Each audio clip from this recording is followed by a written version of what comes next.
Good afternoon. Welcome to the afternoon experiment. My name is Emanuel Livingston. I'm with you probably till about 5 o'clock. Oh, I got a busy day today. After this, I have a busy day. Got a few things I want to talk about, but you know how we start the show off. We start the show off by saying hello to the people.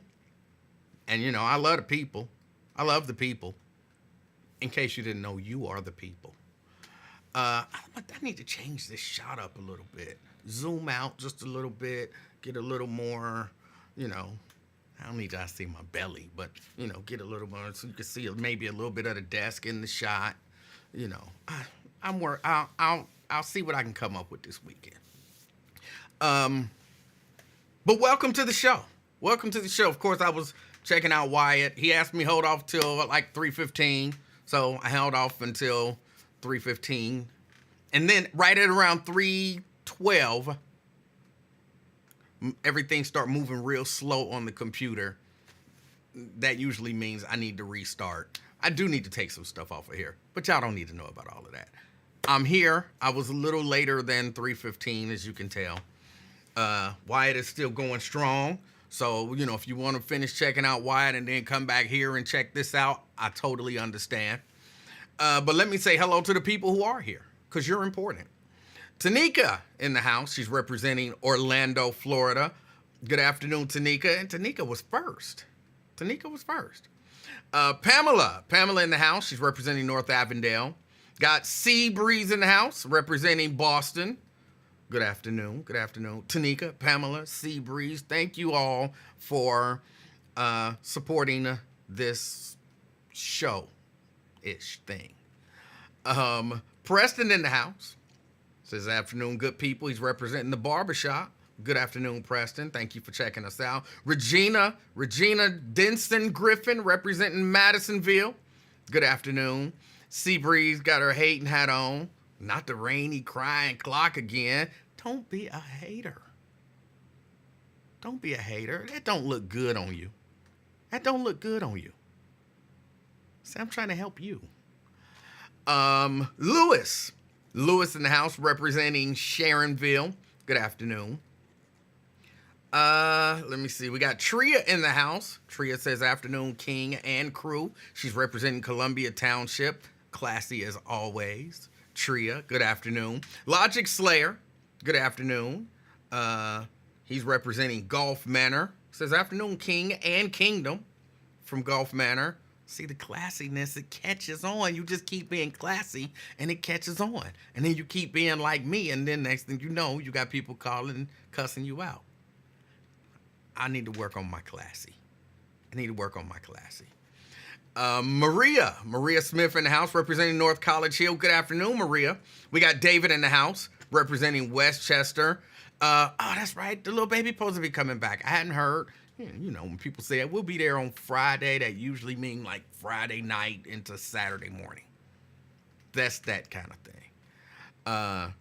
But Davis representing Westchester. He says, good afternoon, little baby. E-Man and the Afternoon Experiment family. Thank you for checking out the show. We got Yo Underwood. Says, good afternoon, everyone. Good afternoon, Yo Underwood. Good afternoon. Tanika says, I'm first. Where are my E-Man bucks? I don't even know what that means. Yo says he's representing the JC. If they got me on down there, I got a captive audience. What's up, all my people in the JC? Candy D in the house representing Coleraine Township. Good afternoon, Candy D. Thank you for checking out the show. We got Pat Rogers representing the Christ Hospital. Good afternoon. Sea Breeze says she's watching both shows at the moment. It looked like Wyatt went off. Wyatt just went off. Jerica in the house. She says, hola me familia. Hola to you too. And Sea Breeze says, I'm also reading your chat with Twin. I'm going to get to that in a minute. Because it's important that we call stuff out. Veronica representing College Hill. Veronica Burdine. I'm going to say Burdine. It could be Burdine. I'm going to say Burdine. And if I'm wrong, I trust you'll correct me. Thank you for checking out the show. Brent Brent Beard, representing Dallas, Texas. Our 110-degree heat index. I don't believe in heat index, bro. What's the temperature? What's the temperature? I don't believe in wind chill, and I don't believe in heat index. Just tell me what the temperature is. All that stuff to make it more extreme. I never did like that. Karen, good afternoon. She's representing the West End. Karen Dye Williams. Thank you for checking out the show. Rick Owens, representing Coleraine. Good afternoon. Good afternoon, Rick. Appreciate you. Darren Edwards. He's representing Cozumel. Well, thank you for checking out the show and taking some time out to check this out in Cozumel. Hopefully, it'll be worth it. And if you got to go, I understand.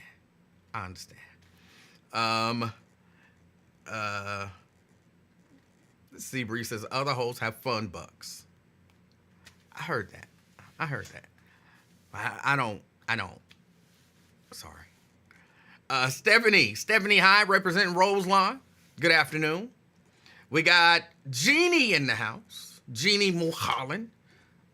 Good afternoon. And happy Friday to you as well.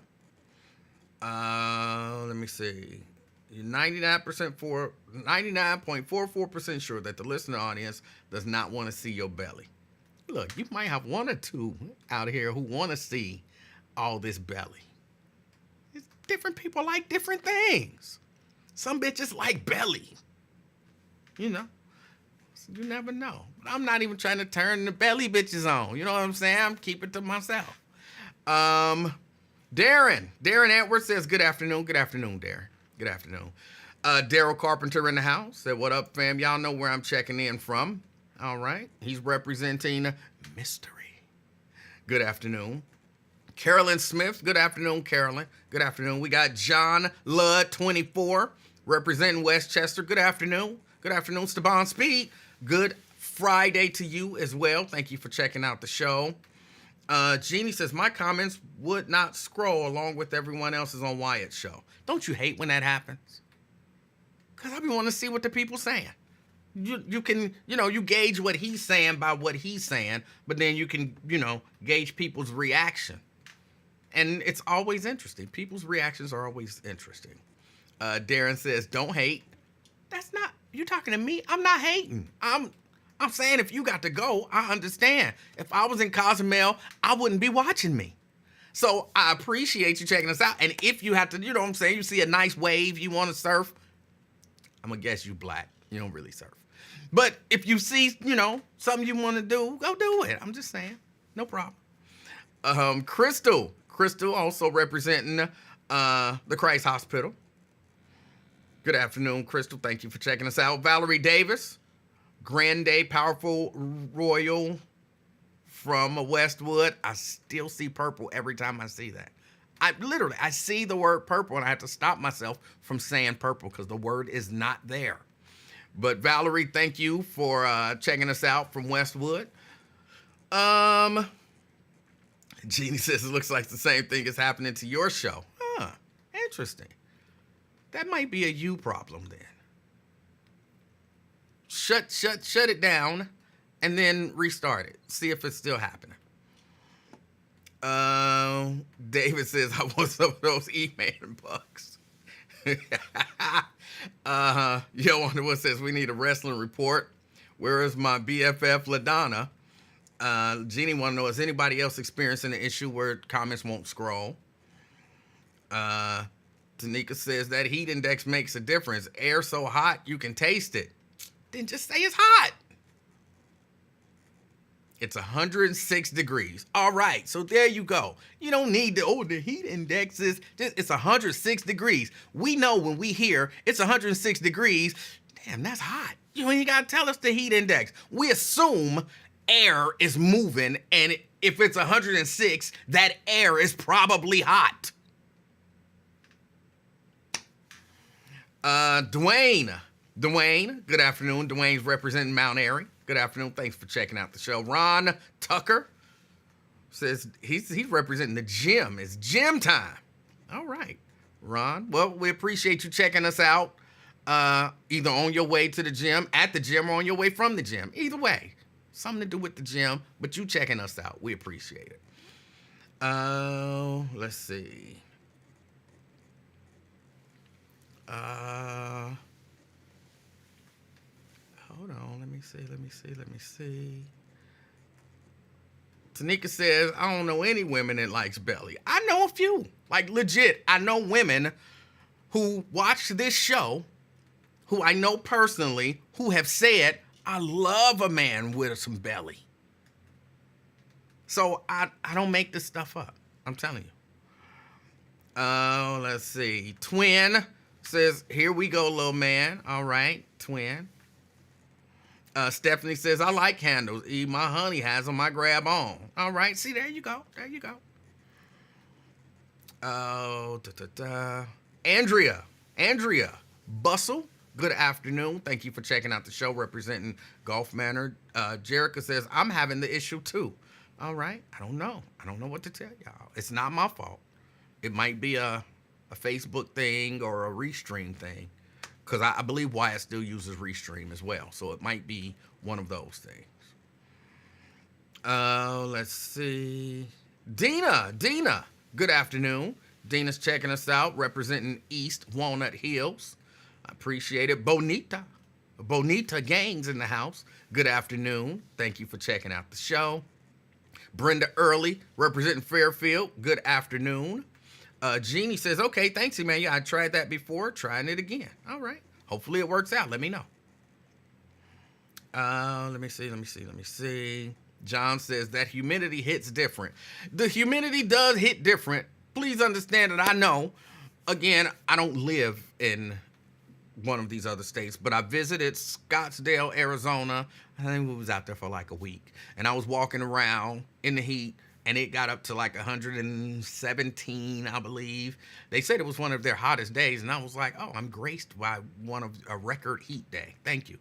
And yes, it was hot. I understood the idea. I understand the idea of heat and humidity, and it does feel different. Humidity feels different, but dry heat, as they call it, it's not pleasant. I don't know which I would prefer.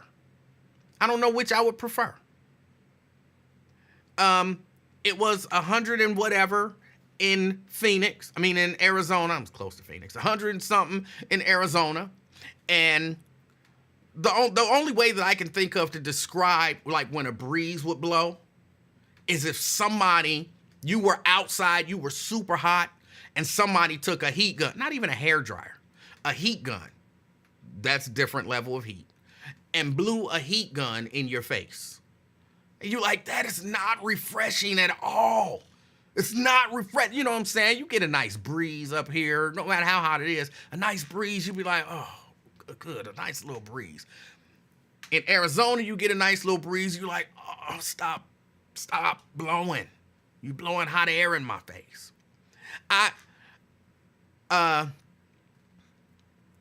When we would get in it, like, you park your car, you go inside the mall.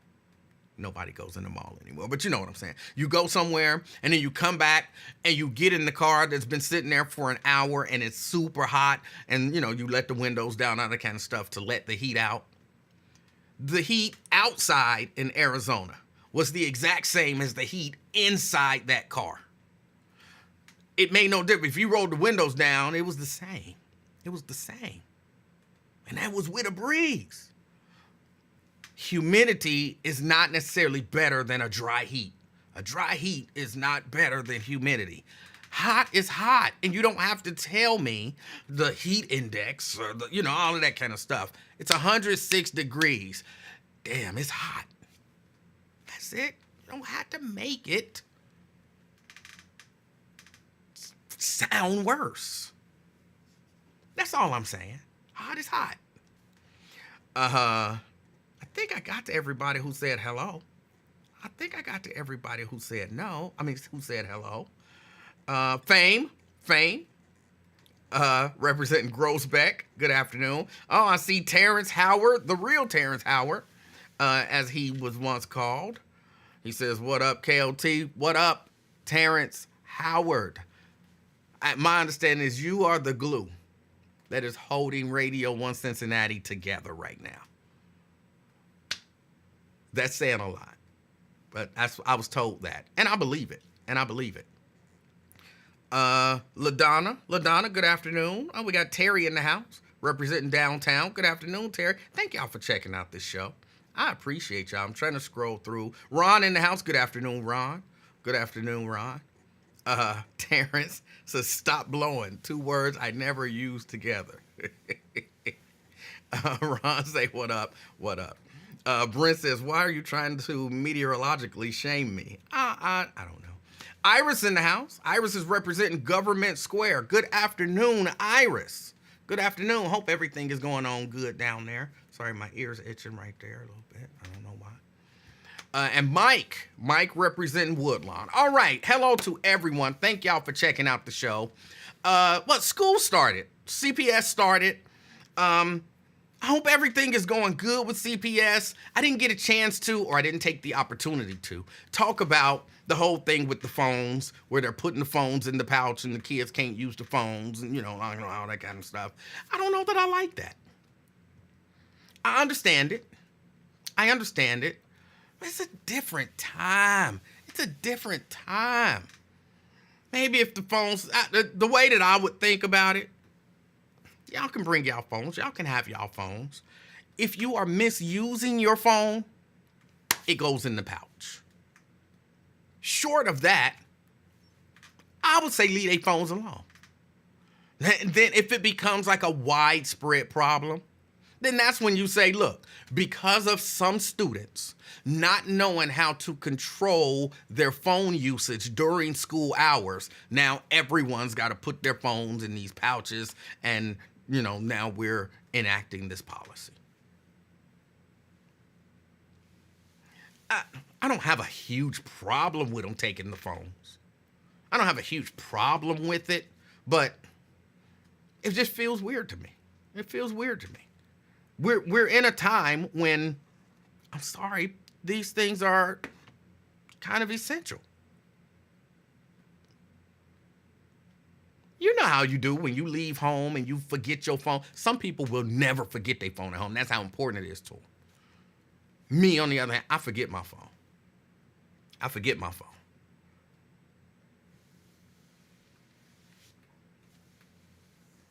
But I don't know. I don't see, it's not a huge problem as far as I'm concerned.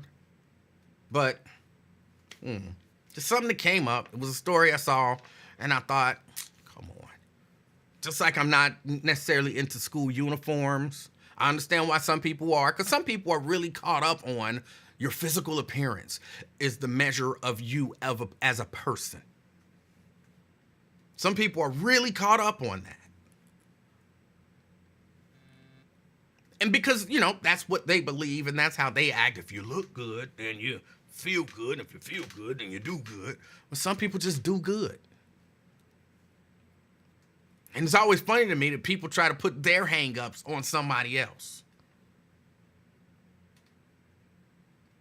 You dress your best. Okay, dress your best. My best, what I perceive to be my best is not what you perceive to be your best. I don't look at suits. And I have one. Actually, that's not true. I have 3 now. I have 3. I don't consider that my best. I don't. But that's just with somebody else. Well, you got to dress your best. I'm dressed my best. I got on some jeans, comfortable t-shirts, some comfortable gym shoes. I'm dressed my best. Well, I don't think that's the best. Then that's your opinion. Don't put your opinion on me. I'm not with uniforms. I'm not with any of that kind of stuff.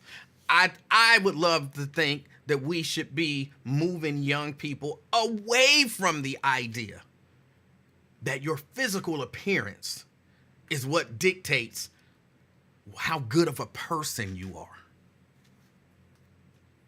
But we don't do that.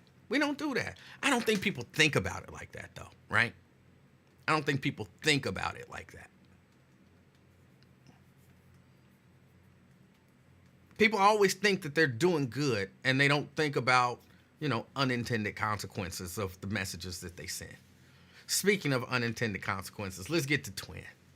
Let's get to twin for just a minute. There was this whole conversation going on, I believe, on Wyatt's show, where, according to Twin, I'm nobody because I've never been in a gang. If you've ever been in a gang, you're somebody. If you've never been in a gang, you're nobody. You're a nobody if you've never been in a gang. But in the same breath, we'll say, but I don't glorify gangs. What? What? How can you say you don't glorify gangs when somebody would say, I'm not in a gang, and then they're nobody? I don't even understand the mentality behind that.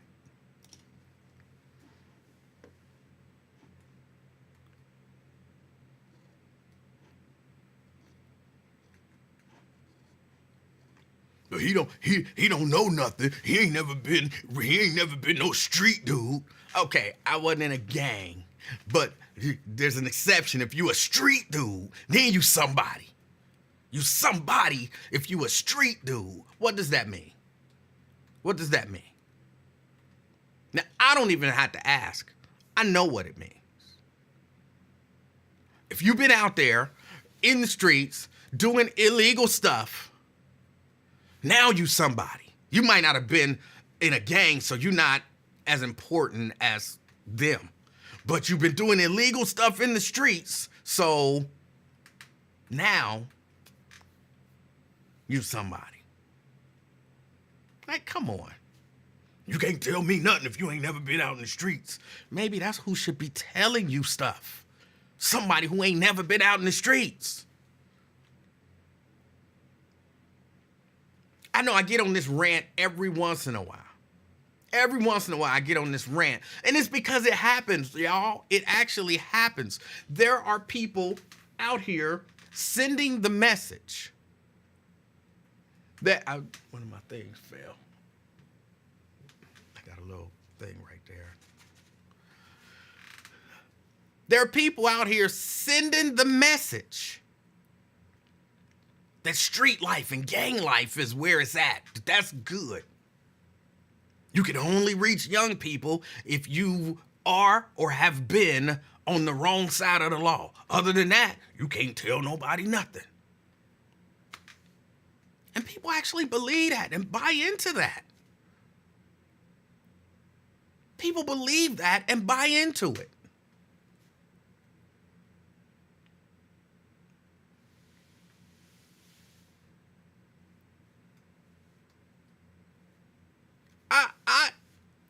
I'm gonna just say me. I would rather take advice, if I had to take advice, from somebody who's never been on the wrong side of the law than somebody who's always been on the wrong side of the law. I'm not glorifying gangs. I don't glorify this lifestyle. All right. Then you go on to talk for 20 minutes about how great it was being in a gang. I'm not glorifying it. I'm just saying it's great. I don't suggest that you do it, but boy, it was great. Like, come on. When are people, look, and then people, well, I don't know why we can't get ahead, why we can't this, and why we can't that. Maybe partially because there's a good portion of the population that's still looking up to people who've been on the wrong side of the law for so long.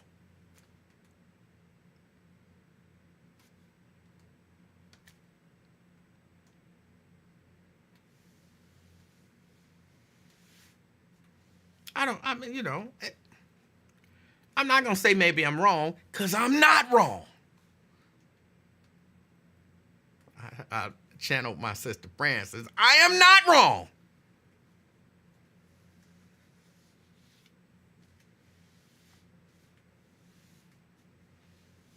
People come up with all of these attempts to diminish people and their value by calling them names. They're nerds, or what is it that neutrons, or squares, or whatever. They come up with all of this stuff to try to diminish people who, try to work on, being hopefully intelligent, maybe well-read people who think and use logic and reason to become good, productive members of society without having to damage a community, poison a community, create a dangerous situation in a community. Like, what? I mean, really, listen to what they're saying. Hold on. You were born. You grew up. From the time you were born, you tried to stay out of trouble. You tried to learn. You tried to become somebody and something important so that you could add something positive to your community. You're nobody. I wonder why these kids be acting like they be acting.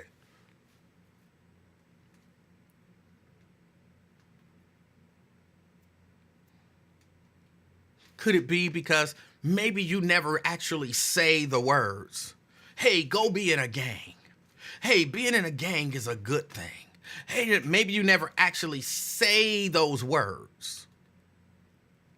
I keep telling y'all, when you sit back and reminisce about stuff in front of, in particular, young, influential people, reminisce about negativity and how fun it was in your gang life and your days on the street committing crimes and being violent. When you fondly reminisce about that in front of young, impressionable people, it's going to be hard then to tell them, but don't you do it.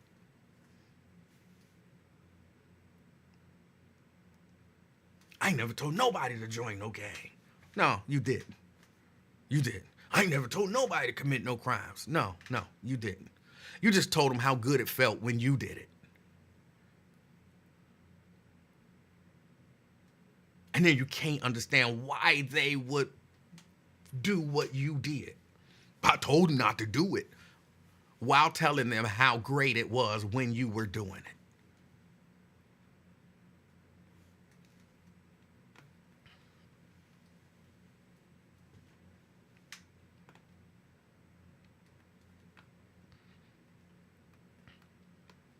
Again, I use the example, and I've used it countless times. If I'm telling my 13-year-old son how good it felt when I was out there having sex with all of these women. Like, oh man, every night I had a different woman. Oh, and it was good. Some of them put it on you. Ooh. Oh, listen, son, let me tell you. When I was out there, I had this one girl. Her booty was so big, and when I was hitting it, it would just wobble. Oh, it was the best. But I still think about that sometimes. Like, oh boy. Oh my God, it was so good. And every night it was a different one. And they were finer and finer. Every night but don't you do it. I was wrong. Oh, Jesus, I was wrong. Oh, I was so wrong. Son, you should have seen this one girl. Her eyes was light, and they was like, and she had them big area, and oh my God, Jesus, it was so good. But don't do it. Don't you follow my footsteps, son. I was wrong. How effective is that gonna be? Well, I never told my son to go and have sex with a lot of women. I don't know why he started doing that. I don't know. I never told him to do it. True, I was against it. Every time I got a chance, I told him don't do it. I don't know why he got involved in that.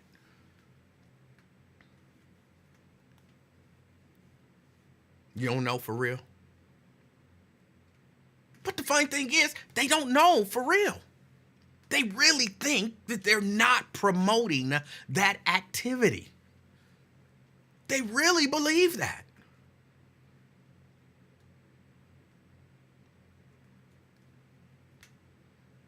It would be, remember yesterday I was asking your favorite candy, and I was talking about the different candies and, you know, the stuff I liked and the stuff I didn't like and all that kind of stuff. But me saying, doing all of that and then saying, but don't eat candy. Oh, you just gave me 100 different types of candy and, you know, wax poetic on the differences between the two. And, you know what I'm saying? You did, and that you kept a whole thing of licorice in your pocket at work and playing video games. But now you tell me don't eat candy? And they really don't understand. Like, genuinely, they don't think that they're promoting it.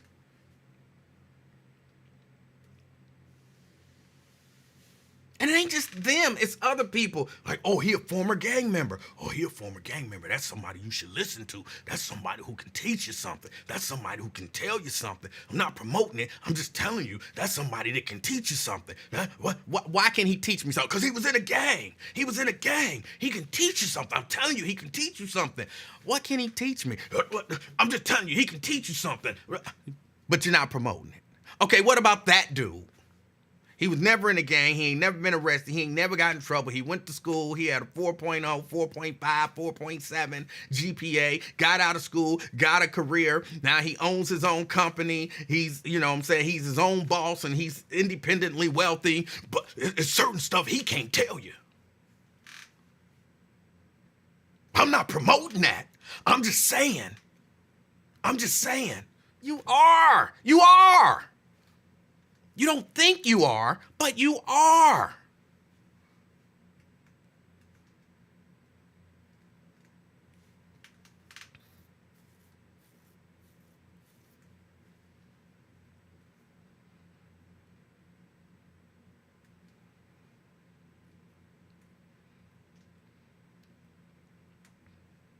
Ron says, so he can't teach you anything. That's what you're saying? He's asking a question. I didn't say that because, no, I'm not saying that.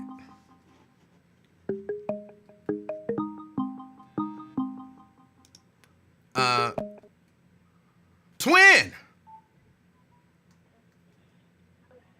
Man, can you hear me? I can hear you now. See, I was going to let you get your little rocks off and everything. Oh. Let you go for a whole another hour or two. Oh. I wasn't even going to get on, but you was going to let me?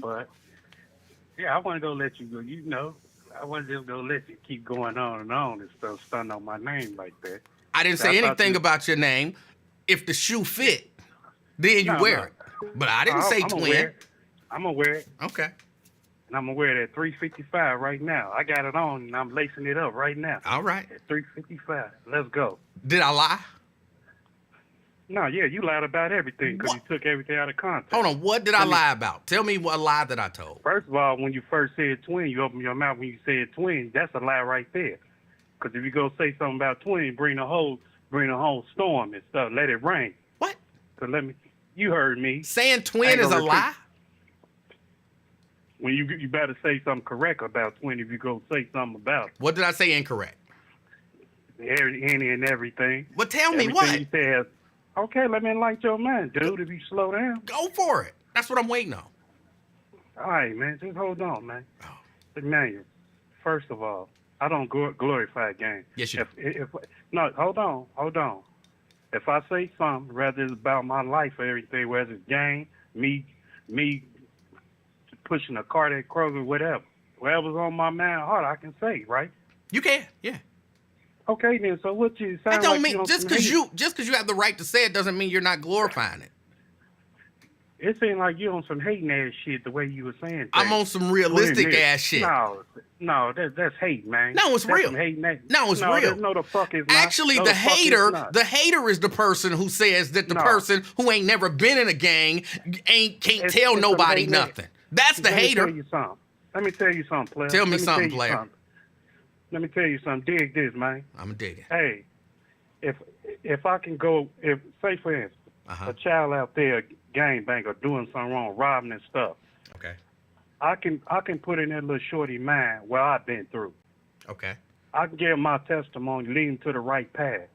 I ain't gotta say, man, damn, the GDs, man, they'll plug you, man, you'll get this. I wouldn't put that in. I ain't never, as long as I've been on this earth 44 years, I ain't never put encourage my kids to go shoot somebody. Encourage my kids to go sell drugs. Encourage my kids to go get some pussy or anything, or go get a nigga or something like that. Of course you didn't. I ain't never, what? I said, of course you didn't.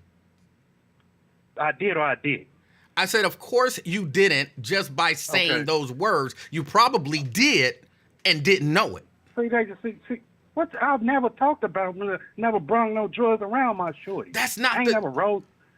Man, if you just listen, that's your goddamn problem. You don't fucking listen. No, that's your problem is you don't listen. I'm trying to tell you, and you can't seem to understand how you reminiscing on this stuff is encouraging it. No, you talk shit to think somebody glorifying this. No, I don't glorify shit. I don't. got a testimony. Man, that's your eyes and whoever else eyes. If you think that way, let you think it. All right. I can't help with the way you thinking and stuff. That's true. And because you full of shit, man. You full of shit. No, you talking about I'm glorified here, I'm glorified that. I don't think it's stupid to be in gang. I ain't asked to be. It was my choice. That's right. It was your choice. And it's also your choice to tell people that if they weren't in a gang or didn't live a street life, that they can't tell nobody nothing. What you think I do? You think I'll encourage people wherever I go, or a little shorty doing wrong, or something, you can make it, man. You ain't got, unwittingly, yes, you do. Get the fuck out of here. You don't know my life, nigga. You don't I'm know telling shit you. about me. Only thing you know is twins. I know what I hear. And here's what I know. I know that if somebody is telling people that if you done lived a good, solid, legal life, you can't tell nobody nothing, that's a person that's encouraging the opposite. You said what? You say, if you ain't never been out in these streets, you can't tell nobody nothing. That is encouraging being out in those streets.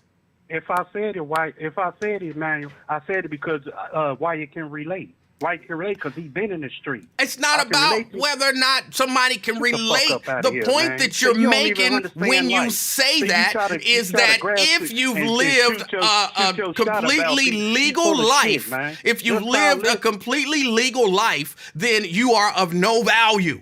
That's horrible. That's a horrible message to send to people.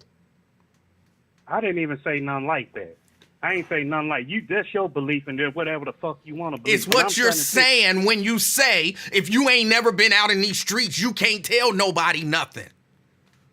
I'm just like, if I come in there and I try to push a button at Radio 1, whatever, I can't push that button 'cause I don't know shit about it. But, hey, Emmanuel, hey, can you teach me how to push this button if it's the right one I'm recording on? Then, because you know about this shit. I don't. I'm new to this, right?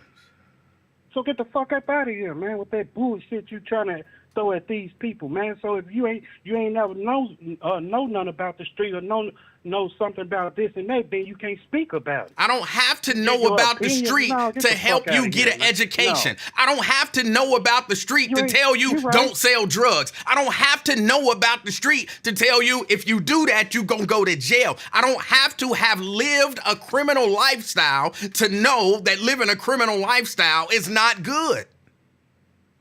I know that, but look at this, man. Look at this. If I encourage people, man, I encourage them to do the right thing. If I talk to these shorties out here, I normally don't tell them I've been to the prison and stuff. I tell them I'm from Chicago, and then they go off there. Damn, you from first thing they come out their mouth. Or you from blah. You a BD, you a GD, you a vice lord. And then I got to go in details about it. I try to vent away from my prison thing and everything. I try to vent away from that. But when sometimes I have to tell them, man, this is short. You don't want to do that, man. You don't want to do that. Even the homeless, man, keep God first, man. You take these dollars, man. Hey, matter of fact, here go a plate right here, man. I was about to eat it, but, man, you can have my plate, man. And whatever, come on, man. I don't glorify this shit. I mean, I talk about it and all that, but other than that, I don't think about, man, back in the day, Joe, I really don't really do. Some people ask me about it if I bring it up, and it cross my mind nowhere, but other than that, I don't talk about this shit every day. I've been in the game.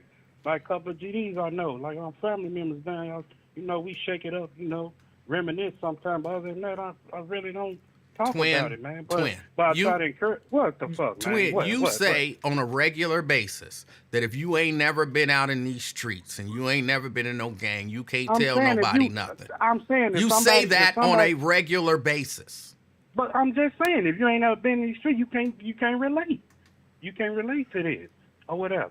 Just like if I ain't never been in every studio and shit, I can't push no butt. You got to teach me how to push a butt.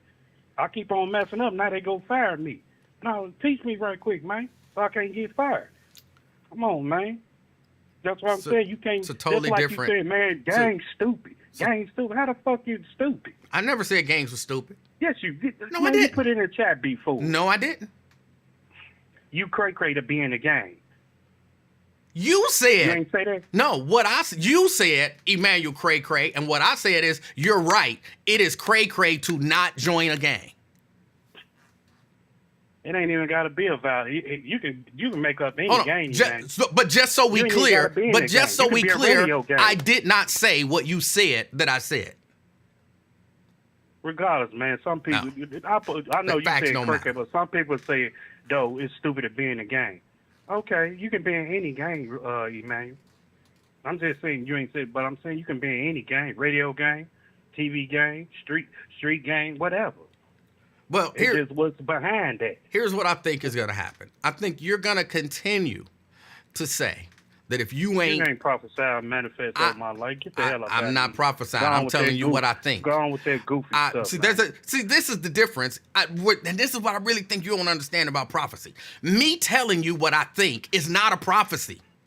No, I just think you go, man. Go. Oh, now you're trying to prophesy on my life. No. All right then. So let me say what I think. I think you're gonna continue to say, if you ain't lived a street life, you can't tell nobody nothing. And so you're going to continue to unwittingly only reason why encourage people to live a street life. No, only reason why I say that because just like, what's that gang here? Top Lock. Take them for example. Top Lock. If you saying, man, they was stupid, man, they was doing this and all that. But you don't know what come behind that. You don't know what's the reason why they was doing it. You thinking of the bad and stuff, the negativity of what, but you ain't know the outcome, the positive why they was doing. Just like people label the gangster disciples and stuff. Y'all think that because y'all see that little shooting and it was more than that, man. Oh. It was more than that. Well, what was the good that came out of it then? Man, listen, man. GD changed the name back in 81, 84. It's to growth and development. And that's when we was making the movement, man. It was a movement about to take place while y'all snoozing. It was a movement about to take place, but them white folks label us that they monsters, they criminals. No, man, it's bullshit, man. How life is, man. They're not criminals? Label us, huh? They're not criminals? You said what? They're not criminals? I mean, just how they labeled us. No, really. I'm asking. You're saying it's a label. I'm asking in reality. Are they not criminals? No. No. So selling drugs is not a crime. Don't they do it at the Kroger's and Walmart and all that? That's not the point. I'm asking you, is selling drugs on the street a crime? No, it ain't no crime. They selling weed on the street, right? It's not legal. It's a crime. It's a crime when you get caught. No, it's a crime when you do it. It's a crime when you do it. If it's against the criminal codes, it's a crime. Just because you don't get caught don't mean that you didn't commit a crime. It ain't no damn crime. It's only a crime when you get caught. Right, but you don't encourage. But you don't encourage negative behavior. Your bond is $2,500 and you've been charged with a Class 4 distribution or something like that. That's a crime right there. And you really believe this portion of the conversation where you're saying that gangs, gangs are good. You just finished saying that gangs are good. And they're not criminal. You said that. You did. You just said that gangs was good, but white people labeled y'all as criminals. You said that. I said they labeled us as the criminals and everything else as monsters. Well, what were they? If they weren't criminals and monsters, what were they? We was organization, nigga. An organization that did what? Try to help the community, just like the Black Panther movement and all that. All right. We was under them. So just Help so the black I community with understand, them white- you're saying gangs. You don't know. You're you don't saying know shit about gangs are Chicago. just an You don't know- organization that's see, out you there don't- to help the see, community. You out I'm there not. trying to look. I'm you don't know asking shit. you. don't know. You're a grown ass man that don't know shit. Look, Steve. I'm asking Don't you. think you know I'm it's you. All Cincinnati, I'm doing man. is using your Once words. you've been out around the world. All been I'm around doing the is world, using then you'll your get my hand. words. Don't get mad at me No. because you just I'm not said mad, that 'cause a you don't know gang shit. is an organization that is set up to help the community. That's what you just said. You wanna I didn't go- make that up. Go Google Gangster Disciple, man. I Go don't Google have to Larry Google Hoover. Gangster Disciples or Larry Hoover or No, none of the no. people. You Go just look it said up we're and talking I'll see about if whether or not you encourage or glorify gangs. Go listen to the real niggas, man. Don't listen to twins. You Go listen to the people that started. you a real in. And you just told me. No. Listen, hold on, No. twin. Please listen to what you just said. No, I'm not about to I don't keep listening to this glorify bullshit. gangs. I'm not being about no. You said back I and don't forth like a glorify girl. gangs. No. I asked you I what know, is a man. gang. You said I a gang know. is an You- organization that's put together Hey, to I'm help the done talking. community. You have a nice weekend. You and the people in the chat, because you full of shit and you gonna always be. Full of You shit. said it. And yo, hey, Ned. You No, said I didn't say it. that. I didn't No, say it. because you won't You believe just me. Go said listen it to- that a gang is an organization put together to help the community. You said that. I didn't make that up. Okay. So Okay, how what's do your you point? say I'm not glorifying gangs when your idea of a gang is an organization put together to help the community? That was what we were about, man. So then And that then is. it transpired when we had to go to different rivalry games. So we had to go against the Vice Lord, the what's called when they try to step on your territory or whatever. You're right. That's not It's glorifying at retaliation. all. That's not glorifying at all. You're right. Man, whatever. If you say something, go Google. You'll know what the fuck I'm talking about. But you can't I speak know about what shit you're that talking you don't about. know about. I know what you're talking All the about. time you glorify it. You do this. No, I don't. It is what it is. My point you of do. view. I'm done talking about it because you full of shit. Bye. Don't get mad at me because you just glorified gangs. You get mad at me because you glorified gangs? What's a gang? It's an organization put together to help the community, and then they labeled us as this. But you're not glorifying it. No, I ain't glorifying it. I'm just saying it's an organization put together to help the community. All right. CK? Hey, how you doing, Mr. Livingston? CK, I'm doing all right. Had to call in about this gang situation. Fascinating. You see, the lie was told, oh, the gangs are just here to beautify the community. We're here to help the people. We feed the children. We school. Free milk program. No, they're here to kill black people. Tell the truth. Tell the people what they here for, Livingston. Just to get in the gang, you got to commit murder. Now you got a life sentence. It ain't easy, sir. Look, You know what's going on, don't you? Look, I've never been in a gang. No, I've never thoroughly studied the gangs and their origin. And I did do a little bit of research into the origins of some gangs. Of course, that's not the origin of every gang. But the idea that I'm talking about is not the origin of what gangs were. I'm talking about these people What they is. running around here glorifying gangs as if that's the life. And then wondering why people are still joining gangs. A gang is a regret. Joining a gang is a regret, sir. You know what I mean? And if you, like you said, if you in your 50s still claiming a gang, you're looked at as a damn fool, Snoop Dogg. If you're in your 40s claiming a gang, you're looking like a damn fool. Game. Chris Brown. Even though Chris Brown has a success with the ladies, that's not why the ladies love him, because of his gang affiliation. It has nothing to do with that. That is a flaw, may I say, of a Chris Breezy. See what I mean? That's not what they like. Ooh, he joined the gang. Chris Brown. No, they liked him before he joined the blood. I I'm not sure that that's true. I'm certain that there are some women Uh-oh. out there who will look at some gang member and kind of long for him because of his gang affiliation.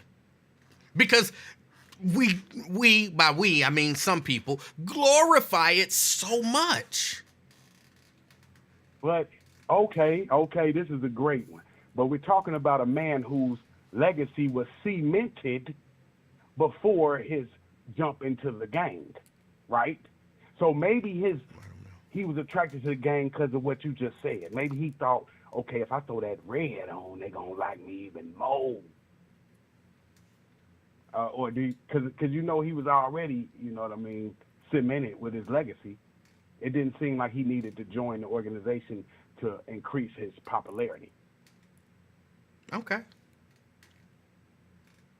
But you thinking he doing it to impress the lady? No, I don't know why he's doing it. I don't know anything. Okay. I don't even know if he's in a gang. I don't follow Chris Brown. I don't know very much about Chris Brown except the dude could dance. That's all I could really tell you about, well, that and, you know, apparently he beat up Rihanna. That's about all I can tell you. Well, and that he's a singer. He's an entertainer. But that's about all I can tell you about Chris Brown. Yes, you have the GDs, the BDs, they right up north. They in Chicago. Luckily, we haven't been blatantized with this stuff. You know what I mean? But we know the organizations. We know what they're about.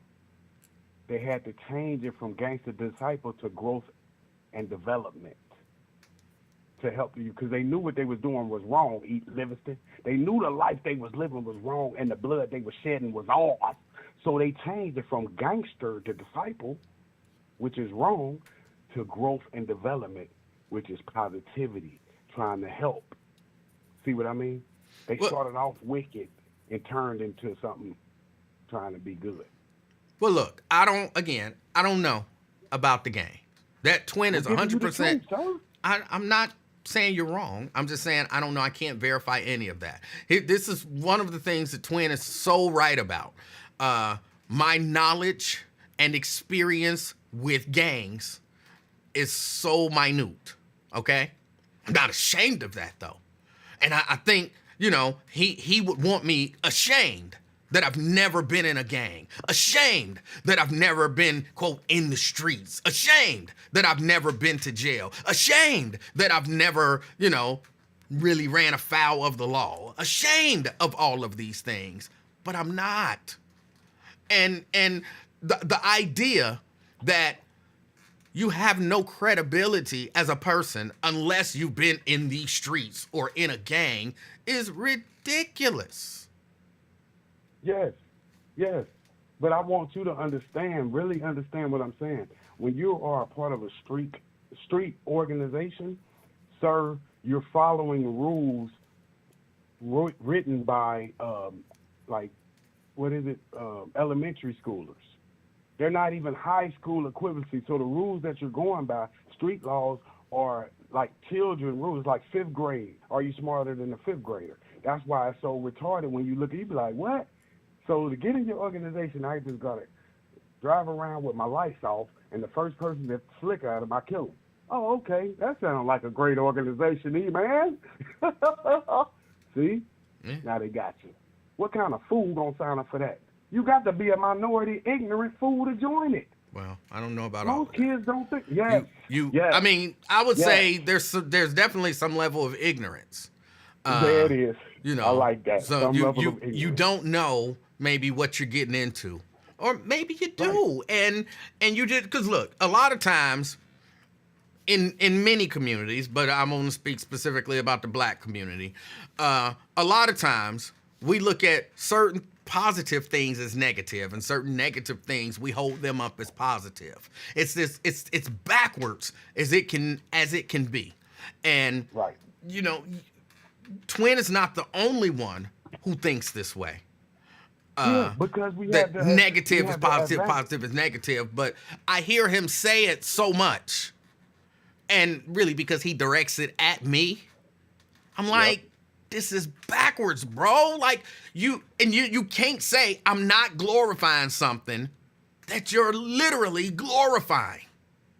Right, because you have to denounce it from the as soon as every time you speak on it, you have to denounce it as a former gang member. That's the people who get respect. Those are people, but you got to think, as an OG, we have manipulation skills. All I got to do is tell the youngins is, look, Holmes, it's about respect. It's about loyalty. You know, anything, we're going to look out for you, Holmes. You ever go to prison, we're going to take care of your family. See? What damn fool gonna believe that? That's movie shit. But some people live in the movies. Huh? I said you became Latino for some reason. I don't know why. That's the gang. I lived in L.A. They tried to recruit me. Oh. I'm not messing with that. All right. No, you don't. Listen, you go in them gangs, you going to go into one of them hard. I'm talking about the crime you be convicted of, E-Man. You going to go to one of them hard pipe hitting prisons. You know what I'm talking about, hard pipe hitting? I you don't want think so, but I'm not sure. I don't want to. You don't want to go to no. Listen, you a 17, 18-year-old in this hard pipe hitting. You don't want to go to that type of college. You rather go to University of Cincinnati. You know what I mean? Miami University. You don't want to go to penitentiary. No, bro, you a square. You a square. You a neutron. You a nerd. You want to go to college? You want to go to college instead of prison? You square. You neutron. You nerd. How dare you? You with your soft ass talking about you want to go to college? Nigga, it's prison out there. How do you not want to be in a gang and go to prison? Nigga want to go to college. Just soft ass. You stayed up on the porch your whole life, didn't you? And now your soft ass want to go to college. Oh, I want to go to college. I want to be a college boy with your soft ass. That's it. Mental manipulation. You join the college gang. You join the fire department gang. You join the police department gang, the FBI. You join, you could be an astronaut. Those type of gangs. But all we telling the youth is join a legal gang. That's not going to get you indicted. Do you know what indicted means? I know what indicted means. Your ass is stressing. If your ass get indicted tonight, E-Man, I bet you won't sleep. Your ass you'll just be up in that mug pacing in the living room. You feel me? You don't need this stress in your life. Make sure if you join a gang, you join a legal gang, maybe a sorority. You know what I mean? But don't join like these street organizations because they're giving out football numbers, sir. And I know you don't watch football no more. I do. I don't watch the NFL anymore. Listen, sir. Could you imagine facing 49 years in prison? No. 49. Come on now. That's reality for gang members. Every day. All right. 49 years. I just want you let this sink into the youth. 49 years is a long time, Livingston. 49 years is a long time. You talking about ramen noodles. You making up breaks, all that, what they call breaks, melts. This is what you doing, sir. Your only hope is to smash one of the CO females. Femiales. What they call them? The femiales. I don't know. That's the only help. You got to save yourself. We just talking out to the youth right now, Livingston. We don't want them to go down the path of Tukey Williams. Arnold, the Terminator terminated his life. You hear me? The Terminator terminated his life on sight. All right. I ain't made nothing up to you, Livingston. Not a word. CK, all of it's real. I appreciate your call. All right. Respect to the family. All right. All right. Ron said, CK, the twin is not saying that. He literally says that.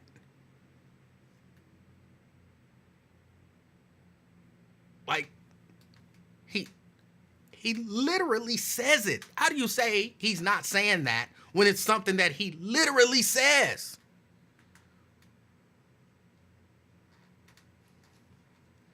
Now, look, hold on. Please don't misunderstand me. I'm not saying that I believe that Twin is attempting to encourage people to live a criminal lifestyle or anything like that.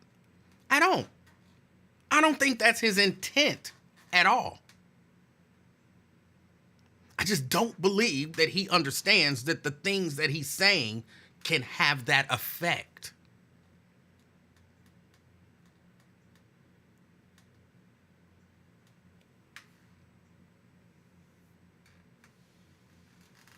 Calling somebody who ain't never been in a gang or live a street life or to jail, went to college and, trying to do their best in life, soft and all of that kind of stuff, for no reason other than because they haven't done those things.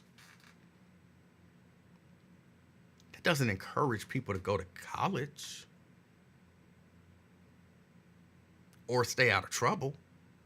Young people I'm talking about. Like a 50-year-old man, 53, calling me soft because I ain't never been to jail ain't gonna make me decide to go live a street life, right? But a 17-year-old hearing that somebody who go to college and, work a job or start a business and take care of their family but never lived the street life, a 17-year-old hearing that that's soft, just soft ass. That might make him rethink that. Fame. Hey, good afternoon, Emanuel. How are you today? Hey, I'm good. How are you? I'm pleasant per usual. This is 3 days in a row, man. Sure. I said we partners. You you making it a habit. real. They say if you do it for 7 days, is that it? 7 days it becomes a habit? Yeah, but it won't be 7 because you ain't doing shit this weekend. That's true. You understand me? But, you a petty motherfucker, man. How? How? I'm just telling the truth. Like that, man? Why you go ahead and tweet it like that? Look, what I'm saying is, number one, it ain't just Twin. Twin does it. And you know what I'm saying, he puts my name on it. So, me, I'm one of these people. You want to say what you want to say. I give you every right to say what you want to say, but then I get to say what I want to say. So it ain't just Twin, but you know what I'm saying, he keep putting my name on it. And okay, cool. But you can't, again, on one hand, just listen to the call that he had. Fame, what did he say a gang is? I kind of tuned out. He said a gang is an organization that is designed to help the community. That's what a gang is. Oh, wow. Okay. He said selling drugs and all that stuff, it ain't a crime unless you get caught. They did catch that part. Now you tell me that's not glorifying. Yeah. I'm not getting into you and his beef. It's not me and his beef. He says, I can't tell nobody nothing because I ain't never lived a street life. If you 17, 16, 15, and you hearing a former gang member tell a guy who's, lived a pretty good, clean life, is an asset to his community, raises his family. If you hear a man telling another man that he's soft and all that kind of stuff because he ain't never lived a street life, you think that encourages you to stay on the straight and narrow? Or does that encourage you at 15, 14 to maybe look at a street life? Well, I'll answer that like this. That's what I was calling for, because this community, the black community, especially our generation, we've normalized and accepted a lot of dumb shit. When I say our generation, I mean you, I. Yeah. Wyatt, people, 40 and, between 55 and 40, that hip-hop generation, if you will. Mm-hmm. We've accepted a lot of dumb shit, because we what's the word I'm looking for? To admit that rap music is kind of one of the worst things that ever happened to the black community and whole on the whole. It'll take a lot of people. It's like pulling teeth for a lot of people to accept that. But other than a couple, uber wealthy guys from, guys making, who are now, worth 50 million or more, it's really been to the detriment of the black community. The longer it's going on, now we've got guys rapping about murders, openly rapping about open murders. You know what I'm saying? And they'll swear up and down that they're not encouraging violence. Exactly. And, you're 100% right. So at some point along the way, between the, Lincoln Webb generation and your and I generation, we decided to accept fuckery and, promote it and whatnot. Make it, put a beat to it and talk about it. You know what I mean? Like, I don't understand, like, how do we have that mix up in values?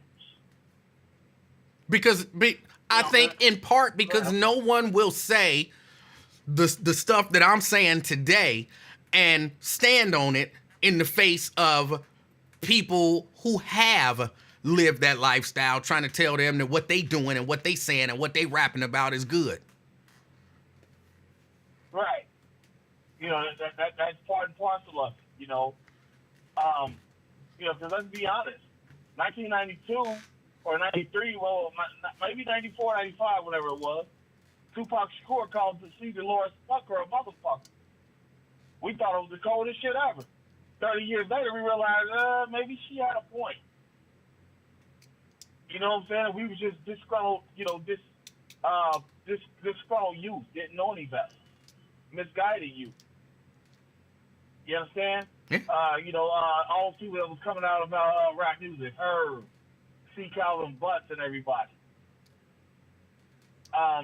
Because I'm reading the comments and I'm just like cracking up, and then listening to the conversations. It's like, Emanuel was lightweight bullying, dude, but I ain't gonna say shit, but he really is. He know anytime there's a beef, a schism, you know what I'm saying, a verbal Donnybrook, a kerfluffle, he can always bring that person to Old Spaghetti Factory in Forest Park to hash out their differences. Do you own stock in the Old Spaghetti Factory or something? I don't own shit from it. That's just a nice place where a couple, 50-something, 40-something, near 50-something black men can go and have a talk at without no little young punks running around. I get that Lincoln Ware syndrome. If you're under 30 anymore, I'm calling you a young punk. You know what I'm saying? Oh, yeah. No. But yes, somebody had this Lincoln Ware on the Wyatt show, but I didn't get a chance to call in Wyatt, so I'll call Wyatt and talk to him about that on Monday. Oh. But yeah, that was all I had wanted. I was just like kind of realizing, like, man, you was petty as hell. You lightweight bullying twin here, but well, I don't want to do that. It's all entertainment. I don't want to bully anybody. So three days in a row. That's great. Next week we'll go for 5 or 4.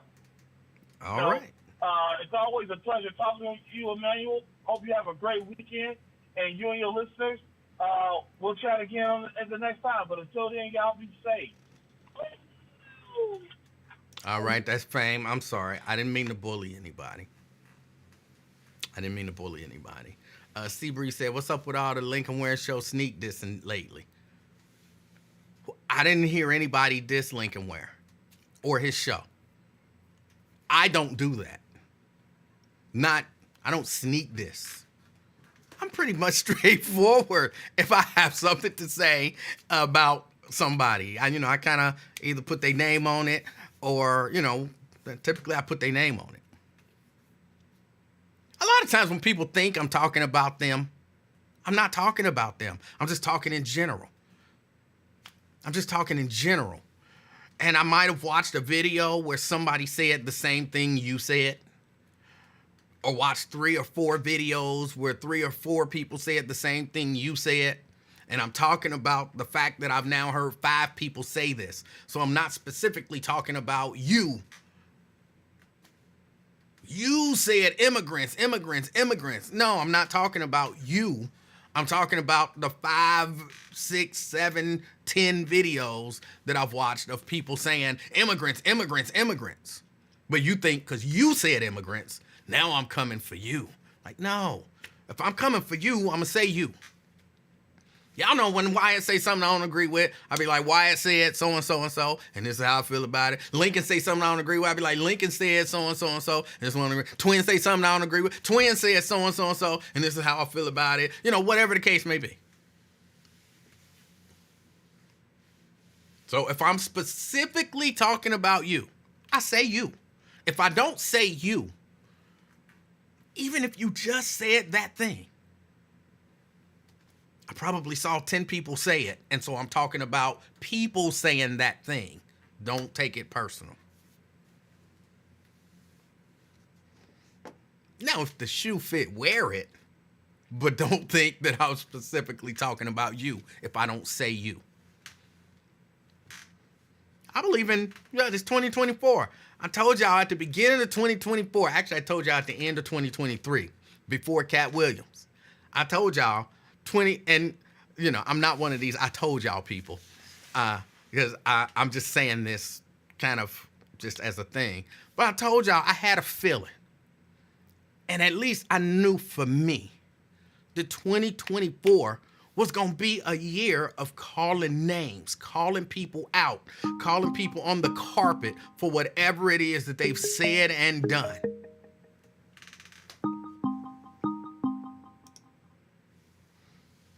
So that's how I'm operating in 2024. B-Rap.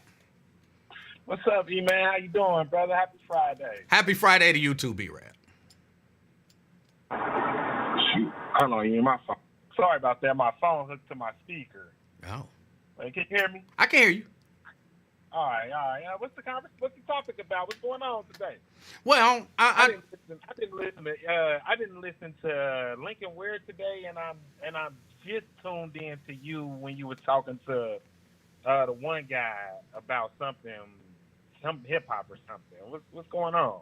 Well, one of the things that I started off talking about the kids in school and taking their phones and uniforms and all that kind of stuff.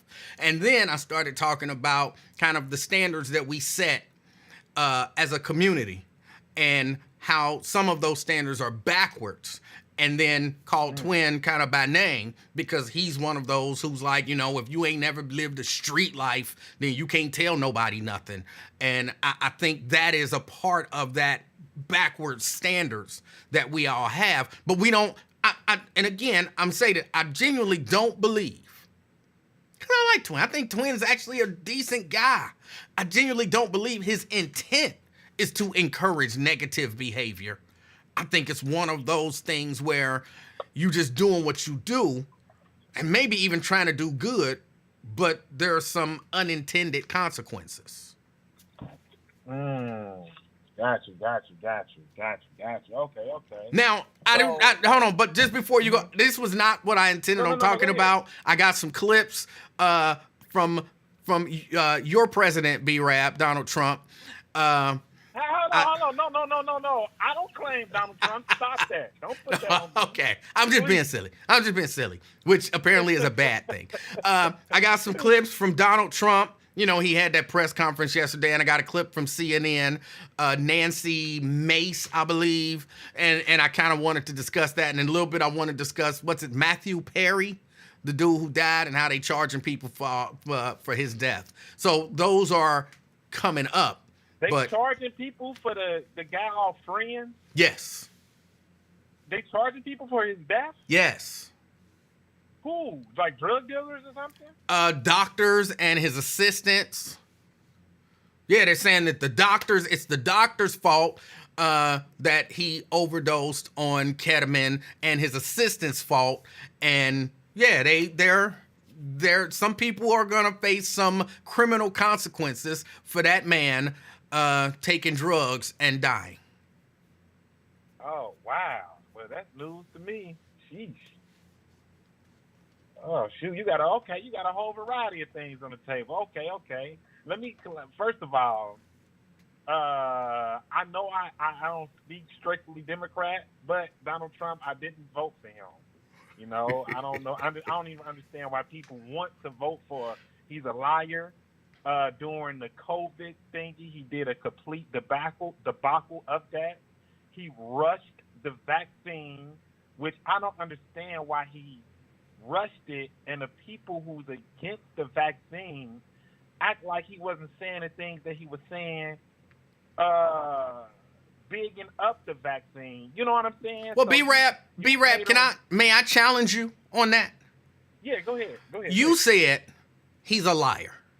But the Right. pushback from Trump supporters and non-Trump supporters who really are Trump supporters, but they want to act like they're not actually Trump supporters to convince you to become a Trump supporter, their pushback would be all politicians lie. So why is him lying any different than any other politician lying? Okay, that's a good touche on that. But any other politician who lies, you really can't tell that it's a blatant lie. You get what I'm saying? I do. It's a difference between, just for example, to be like, hey man, I'm gonna slap you in the face. And I'll be Rab, you lying. And I'll be like, hey man, I'm gonna slap you in the face. And people know like, oh, B Rab gonna slap him in the face. Donald Trump is the person who would be like, hey man, I'm gonna slap you in the face. Man, Donald Trump, you ain't gonna do a damn thing. You get what I'm saying? I think I get what you're saying. I don't know that was a great example. Okay, that probably wasn't a great analogy. Hold on. I feel like what you're saying is, sure, politicians bend the truth, you know, and kind of spin things for, you know, their own political good. This guy just tells blatant, objectively, demonstrably provable lies and then act like he didn't even tell the lie, even though you just watched him tell the lie. My point exactly. Talking about he gonna drain the swamp when he was in office, but he didn't do nothing but hire swamp people into his cabinet. It was just horrible. I hope people don't vote for him, even though Kamala Harris, you know, she has her problems as well, but it's no such thing as a perfect candidate.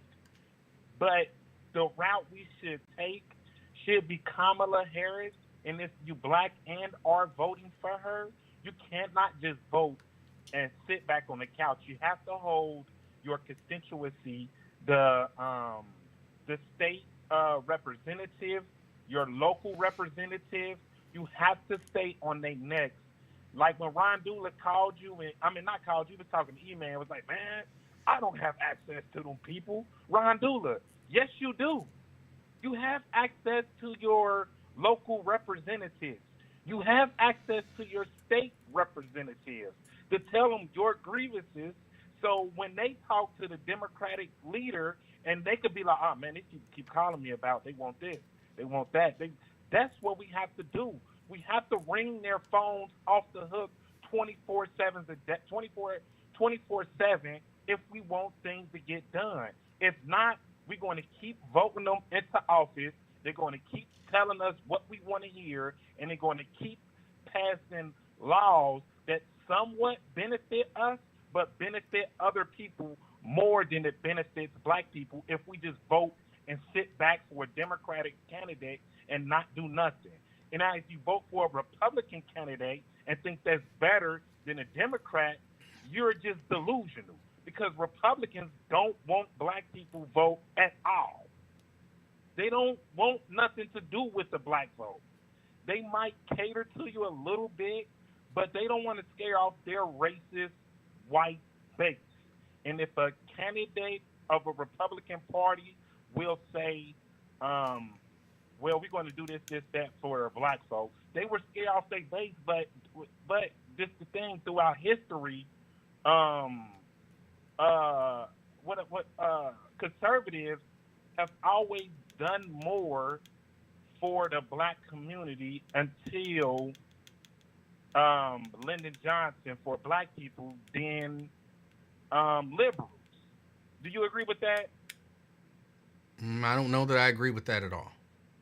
Well, you got to think, man. Abraham Lincoln, so-called freed the slaves, right? Not for the, but he was conservative at that time. But Abraham Lincoln at I'm that not- time said, I'm not sure huh? that he was conservative at that time. He was very conservative at that time. Before that, he had friends who owned slaves. The only reason the North did. Go ahead. I'm sorry. You about to say something? I'm saying I would imagine that a person in his position at that time, it would be difficult to not have friends that own. I mean, you know what I'm saying? He was a True. president. He was a wealthy guy who more than likely traveled around the country meeting with other wealthy guys in industry and all that kind of stuff. So it would have been difficult for him to not have a Southern friend who owned slaves. True. I don't think that necessarily means he was conservative. No, he was very much conservative. Very much conservative. That's why us as black folks 50, 100 years ago, we had a more conservative mindset. Well, hold on. Let me ask you do. this. Are you confusing Republican with conservative? No, I'm not confusing Republican with conservative or Democrats with liberals, because we as voters are the only people who vote along Democrat or Republican. It's white Democrats that vote conservatively, i.e., that's why Fanon Rucker didn't get in office, but Alicia Reese did. How did Charlie Wynn? Go ahead. I'm sorry, man. No, you're confusing me a little bit. But I'm just listening. Go ahead. Okay, no, I'm gonna break it down a little slower so I won't be so confused with it. All right. Because I am slow. Maybe I'm talking a little fast. No. I'm slow. Everybody else probably get it. No, I'm probably talking a little fast. Sometimes being a conservative don't always align with Republican values, or being a liberal don't always align with Democratic values. You know, all of them. I agree. Just names. Like I was just about to go into an example of the voting from 4 years ago. Okay. They scared a lot of liberal white women who are Democrats not to vote for Fanon Rucker, who is along the Democratic Party.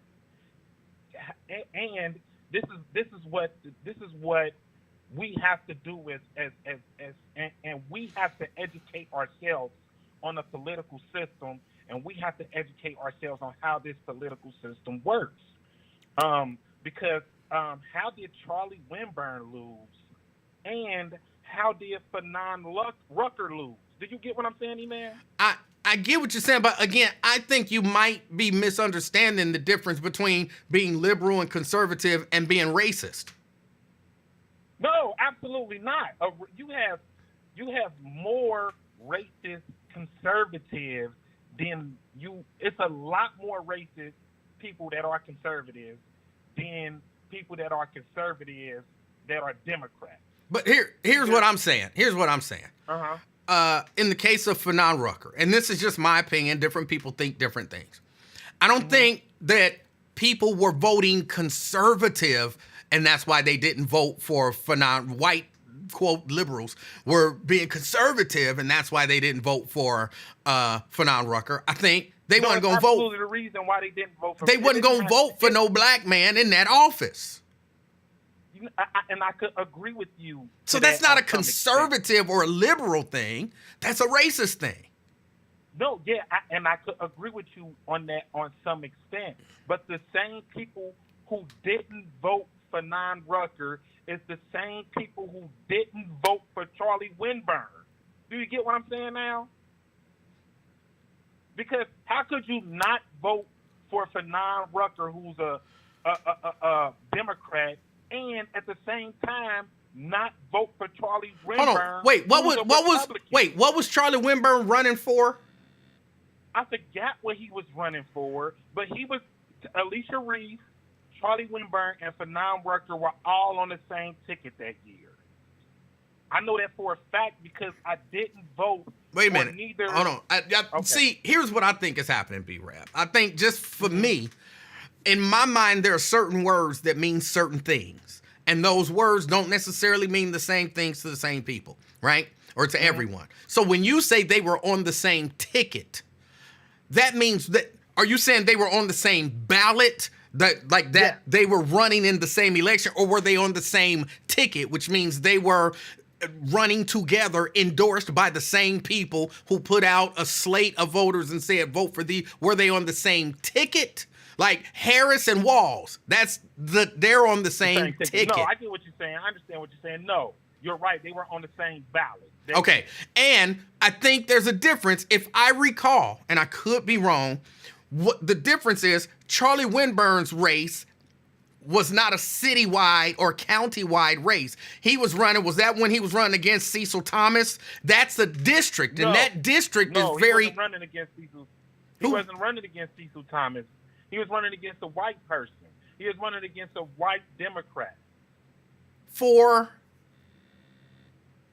I can't remember the particular seat, but he had signs.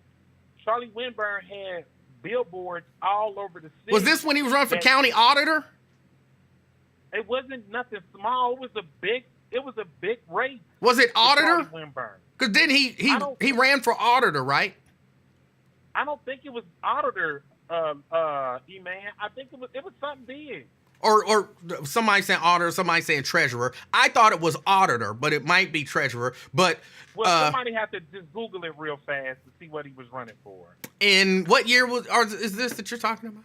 This was 2000. Was this 2020? 2020 election year.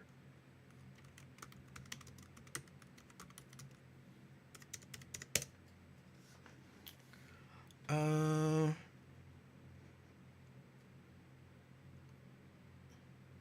2020. I think it was probably state treasurer or something.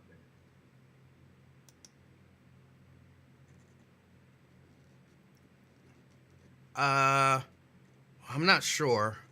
I know he in 2020 he became the first African American county treasurer in Hamilton County history, and that was in 2021.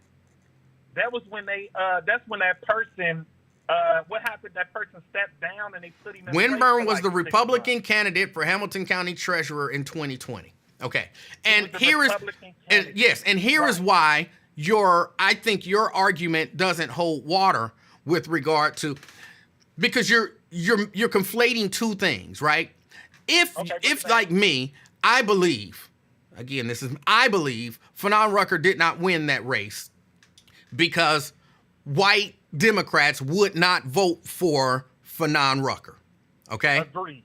Agreed. Charlie Winburn didn't run that race because Democrats pretty much swept that race. He's not a Democrat. So it doesn't make sense that if Democrats are leading in the votes, then you would say, well, us Democrats are gonna give our votes to Charlie Winburn, who's a Republican. No, you would give your votes to the Democrat, who's not black. So that's why I don't think those two are the same. Charlie Winburn didn't win because he was a Republican and Democrats had the majority of votes. Those votes that you just mentioned could have went to Fanon Rucker, but they didn't. Right, and that was not because of conservatism or liberalism. That was because of racism. Because of race, yes, the majority. Yes, I agree, but it was also had to do with a lot of them white women Democrats. They're not all racist. They have now their husbands maybe, yes, and they voted along with their husbands. And a lot of white Democrat, white guys who are conservative ain't all racist. But the majority of them people who did not vote for Fanon Rucker, I agree.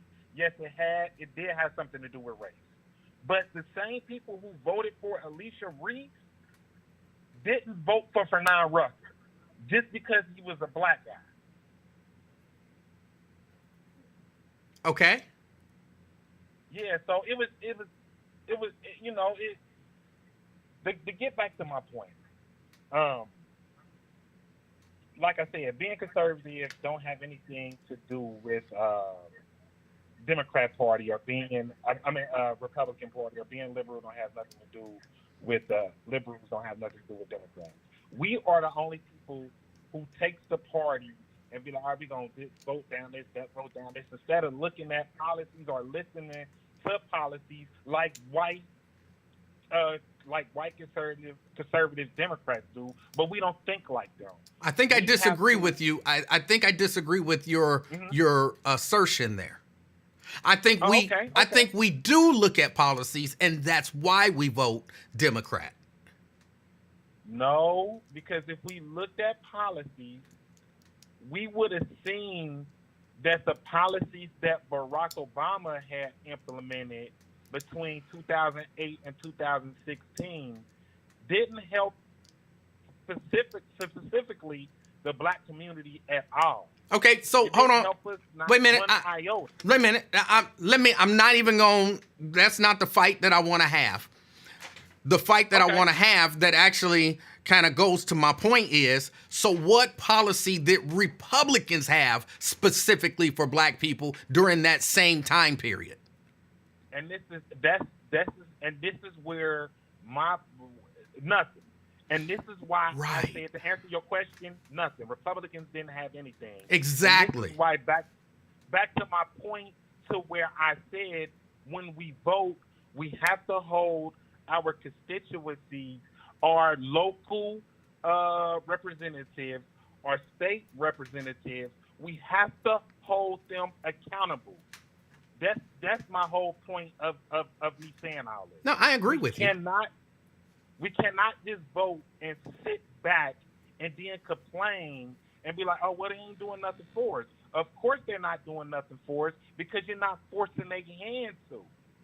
That's our biggest mistake, is going to vote and not doing nothing. Not doing nothing. That is our biggest mistake.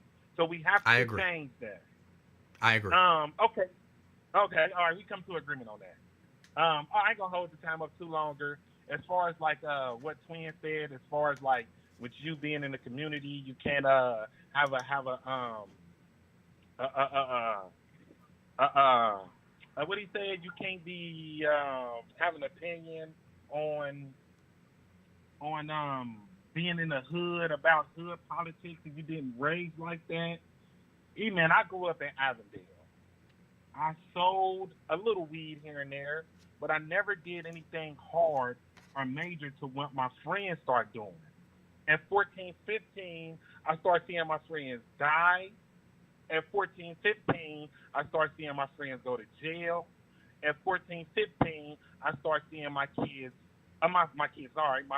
having babies. So me consciously, I didn't live that type of lifestyle.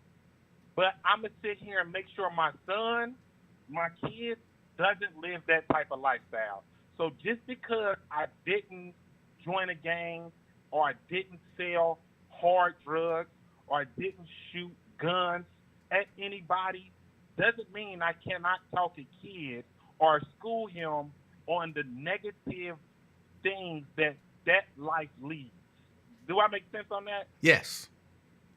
So, yeah, that's all I need to say. I ain't going to hold up the line too much longer, man. I appreciate the time, man. B-Rab, I appreciate your call. Thanks a lot. All right, have a good one. All right. Yeah. I was about to kind of stretch out on that a little bit, but Brent.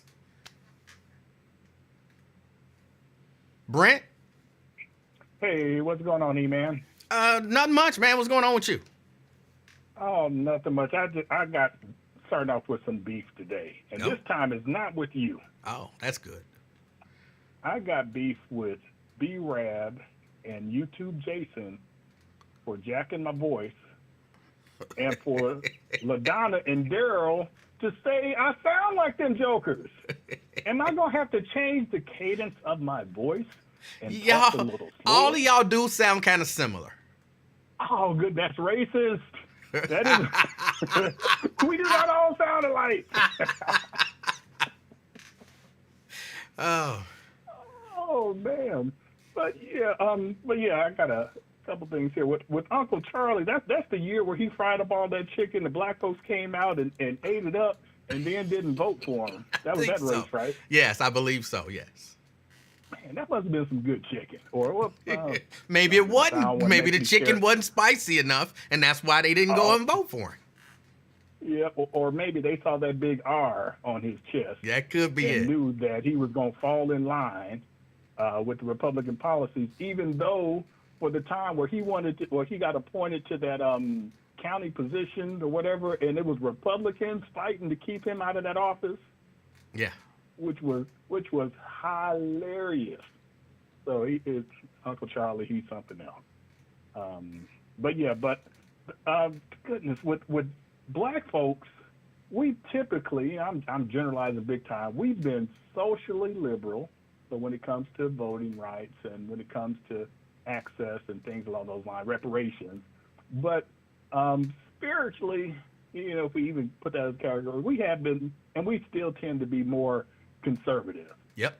Even during the 90s, during the 80s and everything, when I grew up, everybody knew who not most, but there are some gay choir directors.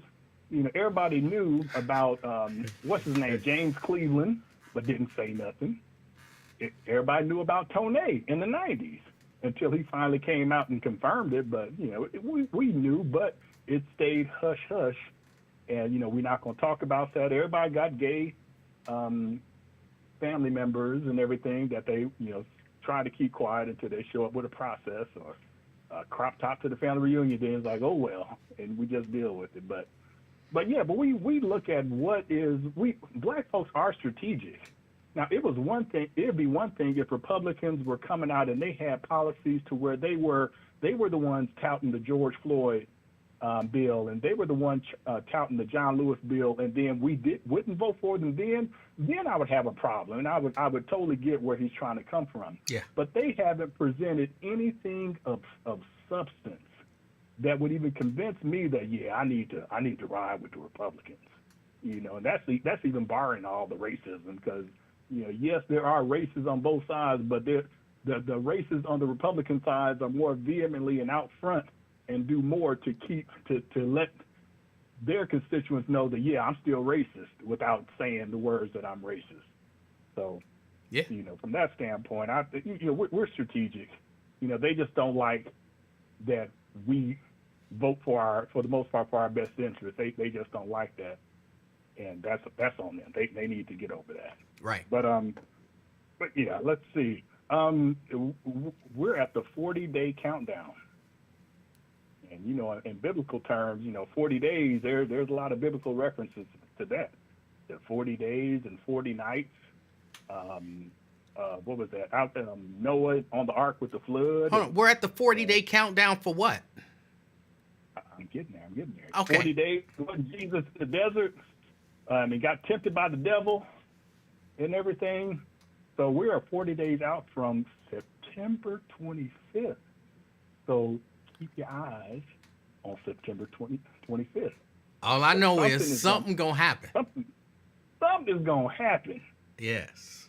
And there's going to be a shout, and I'm going to call up my grandma, who's in the Church of God in Christ District Mother, who has never shown her arms out in public, never worn pants. I'm calling her up, and she's going to have a word for me.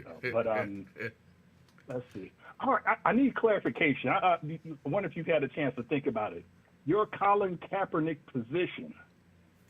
If Colin Kaepernick does become a coach in the NFL, because he is getting a little bit older, even though, there are some older football quarterbacks out there, but they've been playing and everything.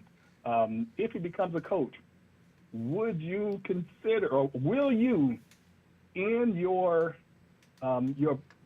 boycott of the NFL? Will you do it? I don't know. I still don't know. Here's my, but okay. It doesn't seem to me that he wants to be a coach. He still desires to play. And Yep. okay, I put him on as a coach, But a coach at what level? What, you're a quarterback's coach maybe? What kind of coach are you? And then how much of an opportunity do you have to advance from that position? It feels like one of those things where I'm going to do something to shut you up. I'm not going to give you what you want, but I'm going to give you just enough to say, here is something. Now shut the fuck up. And I don't know if I like the idea of them telling me, okay, here is something. Now shut the fuck up. So I'm like, oh, I don't know. I don't know. But remember, a part of the payout is that once they started doing Discovery, why he got that huge payout is because they found out that, yes, those racist owners were colluding. Yes. And it was all egged on by Donald Trump. He had a huge role to play in that. If you try to deny it, you just delusional. So even if he does become a coach on, say, let's say the Raiders, because they got that crazy coach. What's his owner? Oh goodness, I can't even think of the owner's name. The old one that died, but his son, who has the haircut, looks like someone put a bowl over his head. I know Al Davis, but I don't know who owns it now. His son owns it, but he's just as crazy as Al Davis. Okay. So that's the only team I could see him going with because he doesn't care. He's just crazy like that. Here's my struggle. All right. Mm-hmm. So you take Denzel Washington. Okay. Right. Denzel Washington is the star of what? The Equalizer? Yep. That series of movies. And say, for whatever reason, Denzel Washington is out there picketing for black people. And they fire him. You are no longer the star of the Equalizer. Okay? Mm-hmm. But we're going to make another Equalizer. You're not going to be the star of it because you were out there protesting for black people. All right?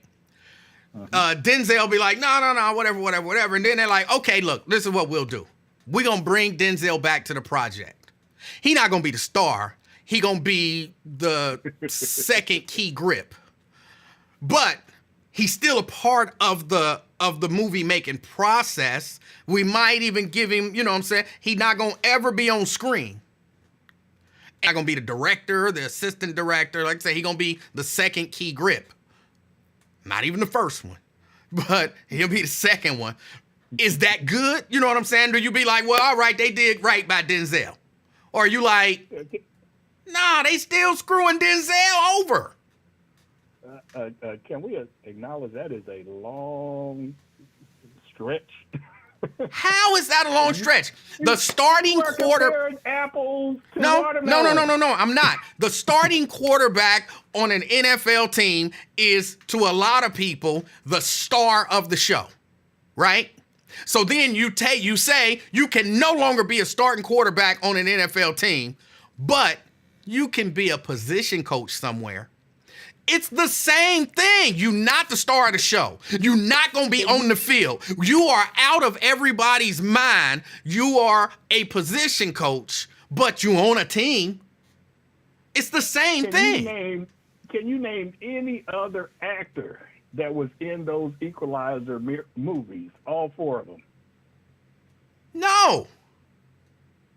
Because they didn't matter. Those other folks on the team actually matter. So yeah, I just think that's a huge stretch. It don't matter. Okay, take the best man. It don't matter what movie you take. You take the best man. You know everybody who was in the best man, and they take Terrence Howard out and tell him, okay, you don't get to be one of the stars no more. You get to be the second key grip. Because you was protesting for black people. Then would you be like they did Terrence Howard? They made him whole. He's a second key grip. No, you'd be like, why did y'all take him out of the cast? Because he was protesting for black people. Yeah, see, Terrence Howard is a bad example for me because that joker still think 1 × 1 = 2. And that just irks every engineering and scientific cell that I have in my body. But okay, the movie that Terrence Howard got removed from was Iron Man. He was He was in that one, but they doing New Jack City 2, right? And they tell Wesley Snipes, because you was protesting for black people, you cannot be the star of the movie. You can be the second key grip. It don't matter the movie. The idea is the same. You take somebody as the face of the franchise. You say, no, you can't do it because you stood up for black people, but we'll give you this minor position off screen or off the field where you're not really noticed, and that is somehow making you whole. It is not. That's the point I'm making. All right. You're right, Emanuel. You're right. You said Shahrazad Ali on you. But yeah, it seems like you got your position. Looks like you're gonna hold firm in it, but that's I'm not sure. I'm not. Yeah. It all depends on. I have to see how Colin Kaepernick reacts. Okay. All right. That's good. Well, one last thing. I don't have much for the wrestling report, so this is the old school wrestling report. Hold on. Before you give the old school wrestling report, let me reply to Nat Turner. He says an analogy would be an assistant director. It wouldn't. An assistant director would be more akin to offensive coordinator. They're not trying to bring him in as an offensive coordinator. Like the director would be the head coach. The assistant director would be the offense or the defensive coordinator. He's much further down the line. He's a position coach. So that's not even just below the offensive coordinator. You know, you got other people down there, which is why second key grip would be a good analogy. But sorry about that, Brent. Go ahead. Oh, no, you're good. You're good. Yeah, with this one, let's talk about the spear. You know, that wrestling move over the past, really 20 years has become extremely popular, been a finisher move for several people. You know, everyone from Roman Reigns, the head of the table, to Edge, to Bobby Lashley, to even Christian has used it as their finisher. Who do you think has the best spear? I'll be honest, I thought Goldberg had the best spear, if I really think about it. A Goldberg spear. Yeah, but Goldberg's spear was not a finisher. It was to set up the jackhammer. Jackhammer. Yeah. which was sad. But if I had to, I don't know. I haven't thought about it. No, I Rhino. Bobby Lashley's I would spear. say I think Rhino. The Gore, yes. Yes, Yes, I think his his was version the of the best spear. if I think about it. Now I like Bobby Lashley's because he actually hits you and he rolls through it, as opposed to say somebody like Edge. When he hits you with the spear, it's more of a I'm gonna catch you and then put you down in like a mini slam. Is how he do it. But I like Bobby Lashley's. But the one I hated the most was Big E. Now, you remember when folks would be standing on the ring apron, he would come flying full speed with his 300-pound tail, spear them, and they would fall off of the ring apron down onto the ground. And I was like, man, that joker's going to wind up killing himself if the person doesn't catch them. He's going head first into that concrete with a thin rubber mat on it. Yeah, definitely was dangerous. Yeah. And it looks like still he may not come back. Looks like they're moving on from him with that Odyssey Jones dude that we were talking about last week. But they are still, it's a slow burn with Xavier Woods because he ain't excited about Odyssey Jones. If you saw his body language on Monday. Right. He is. So it's like it's so obvious. Is it a swerve and they're gonna start back throwing pancakes and twerking again, or is this? No, I think they breaking up the New Day. I think they're going to end up breaking them up. Yeah, I'm surprised they've lasted this long, but hey, I'm happy that they've lasted that long because they probably made more money in merch sales. Yeah. Than they actually did in the ring. So yeah. I'm happy for them. But yeah. Oh, and one last thing. Have you had the experience of I think you talked about it before. Someone blocked you on one of their burner accounts, but not the rest of their burner accounts. Have you had that experience? Yes. I've experienced that today, and it was just absolutely hilarious. Yes. Especially when they're carrying water for known racists in Cincinnati. So that's just. Oh, I don't know who you're talking about. So. Oh, well.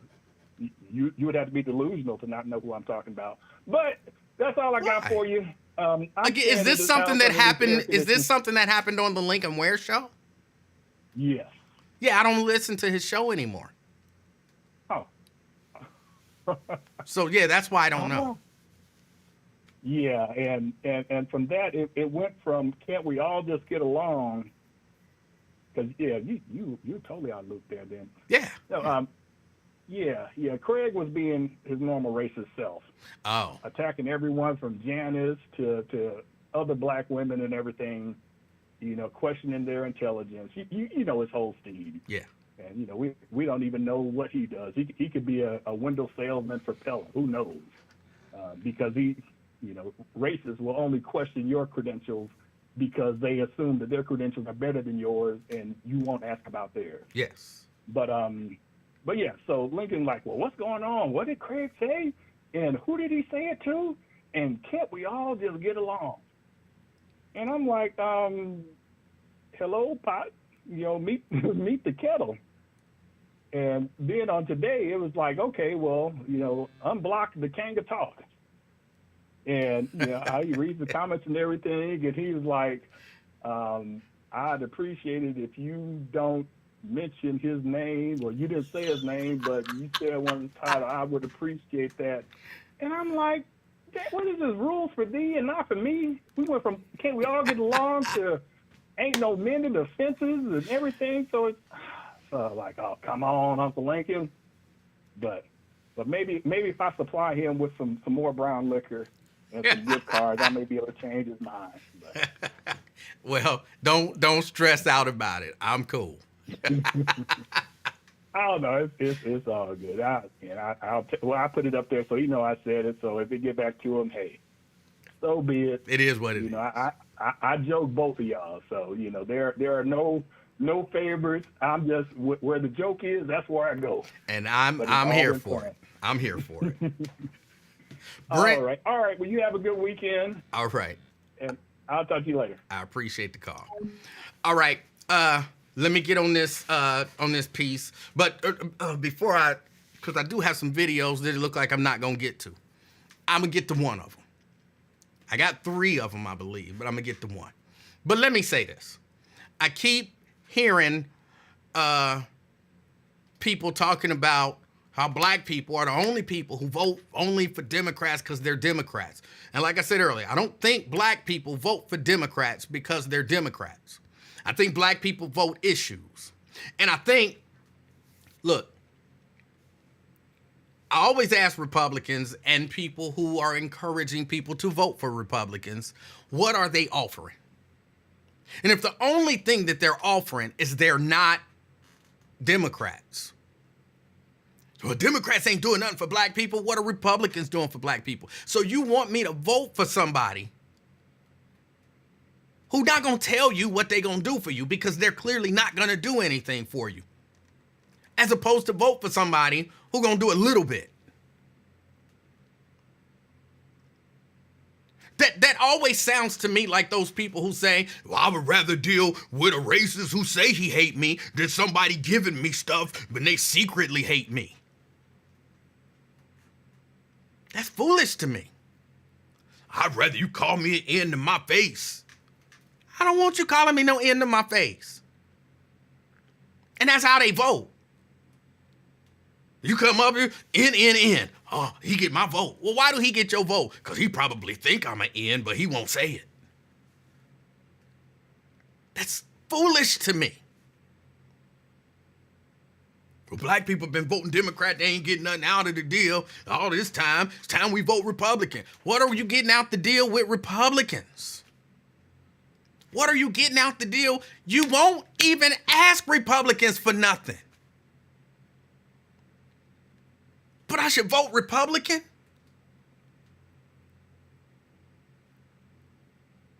You can give me, shout out to Jerica, you can give me a million reasons why I shouldn't vote Democrat. But you can't give me one reason why I should vote Republican. Give me one. Give me one. And we can have a conversation. Well, you voting for them because they Democrat. You voting for Republicans because they're not Democrats, which is worse. I'm voting because I get some stuff. I believe in their policies. I believe in unions. believe in science. I believe in freedom. I want to see the middle class come up, not just the elites.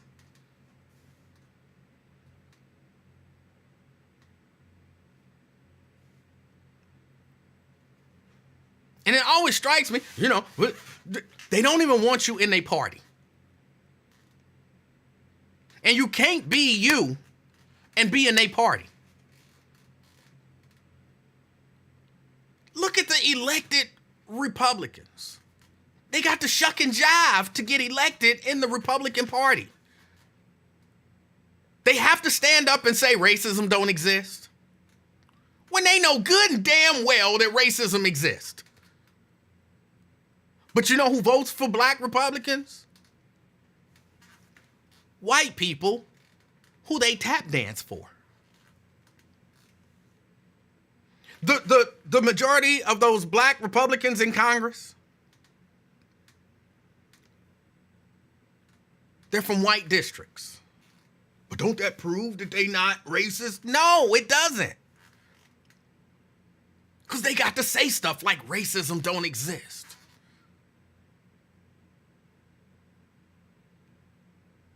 They got to say stuff like there's no need for diversity in the workplace.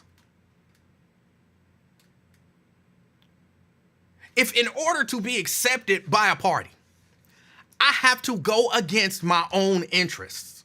That's not a party that wants me. That's a party that wants my skin. They want it as a trophy to say, look what we did. We got some black skin over here.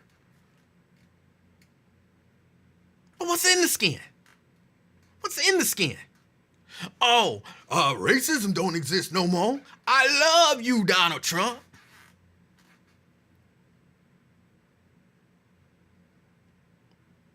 Like, come on. Tell me, what is the Republican Party offering? And I'm all for black people joining the Republican Party. I'm all for black people joining. If you're a black Republican, I am not against you. If you're a real black Republican, not a black, not Democrat, there's a difference. See, if I decided I don't like Democrats, so I'm going to go to the Republican Party, and then I just go over there and say silly stuff. Go over there and say silly stuff to be accepted by them and not put any demands on them. How did I benefit anything for my people? No, but if I'm going to go over there and I'm going to be a Republican, I'm going to say, hey, look, I need to see this happen. Why are we not in favor of the George Floyd Act? Why are we not in favor of that? Why are we not in favor of the John Lewis? Why are we not in favor of that?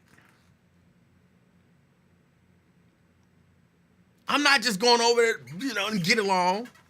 I'm not doing that.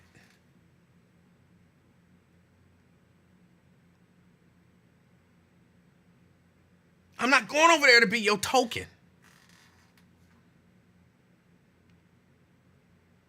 So they can point at me and say, we not racist, are we? No, sir, boss, we's not racist. I got elected.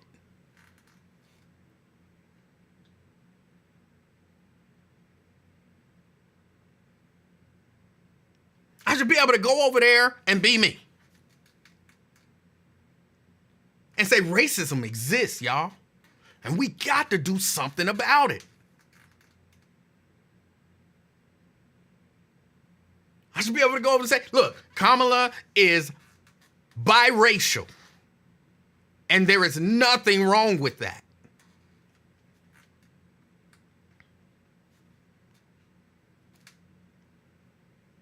Now, I don't support some of her policies, but saying she became black is offensive.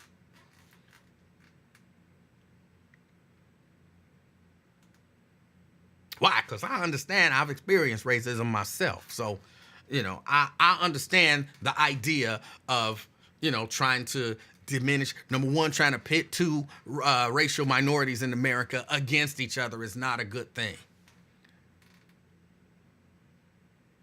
Why are we even talking about it? You know what I'm saying? I should just be able to be me. And then they'd be like, hey, you know what? We accept you. I'm against abortion. I should be able to go over there and say, I'm against abortion. I align with some of the issues that y'all align with. I don't align with everything exactly the way that y'all align with it, but neither do most of the people in this party. I'm a black guy with a lot of conservative views. And I want some stuff from this party for my people to help us all be on an equal footing. I'd never get elected. I would never get elected by Republicans if I did that. They don't care about your black ass. They don't care about your black ass unless you are saying the nonsense that they want you to say. Well, what's the Democrats doing? Let's, for the sake of argument, let's say the Democrats are doing very little to nothing.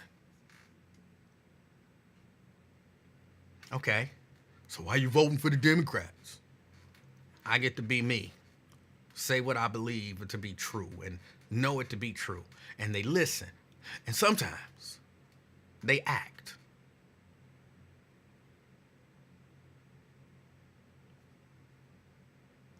Well, I'm voting Republican. What are you asking the Republicans to do? For you or for black people? Well, I'm not asking them to do nothing. Then why are you voting? Just don't vote. If you're a voter with no desires and or demands, don't matter. They ain't got to do nothing. Why are you voting?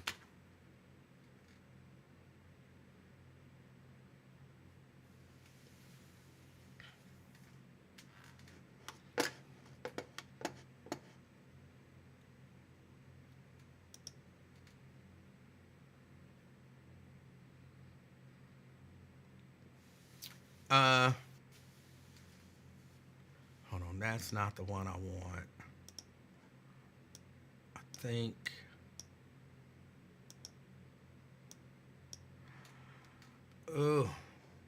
Why won't you come up? Why can't I see you?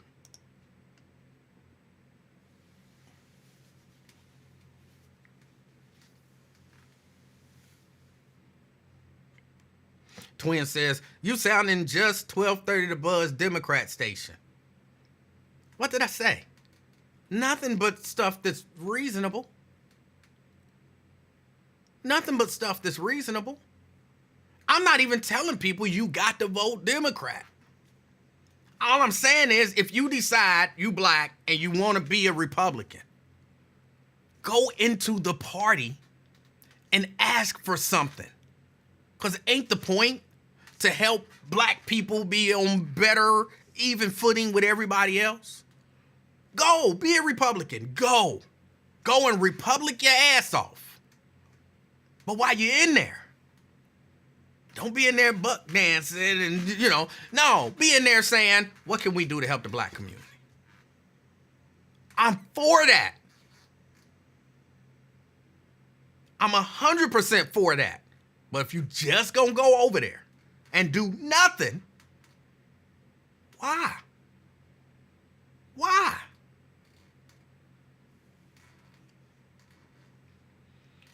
All right, hold on. Let me see if I can get this thing.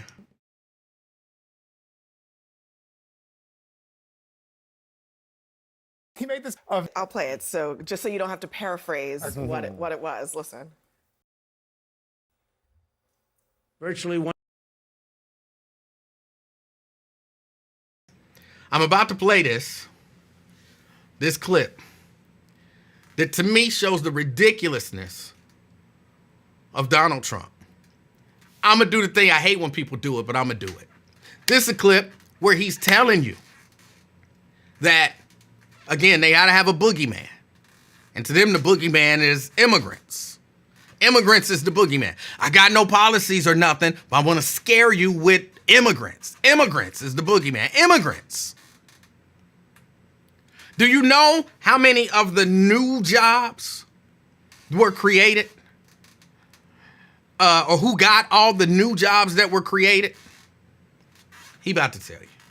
100% of the net job creation in the last year. Just so you don't have to paraphrase what it was. Listen. Virtually 100% of the net job creation in the last year has gone to migrants. You know that? Most of the job creation has gone to migrants. In fact, I've heard that substantially more than beyond the number of 100%.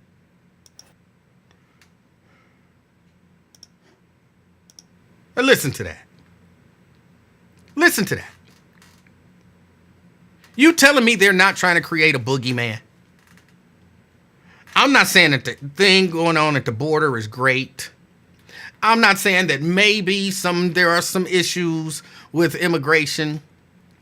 But initially it was 100% of all of the new jobs went to illegal immigrants.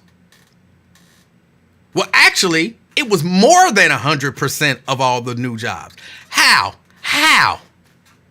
If 100 new jobs were created and they all went to illegal immigrants, you saying 110% now? They got new jobs that wasn't even created yet. Logically, it just don't even stand up. It does not even stand up to this simple logic. But if it scares you, if it gets you to talking about Chicago, if it gets you to talking about, oh, they get assistance and black people don't get no assistance.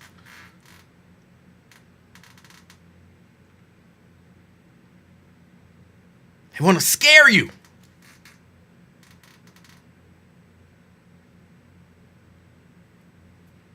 You ain't got nothing else to talk about?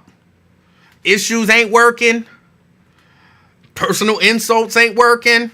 Questioning whether or not she's black ain't working. Talking about crowd size ain't working. Claiming you're not weird ain't working. You know what you can say, don't you? You know what you can say. Go ahead, say it. Say it. Immigrants, that's it. That's it.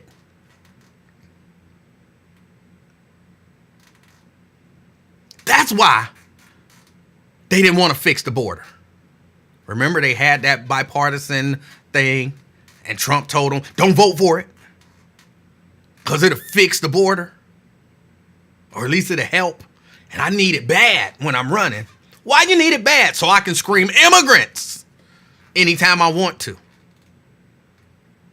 More than 100% of the new jobs created went to illegal immigrants.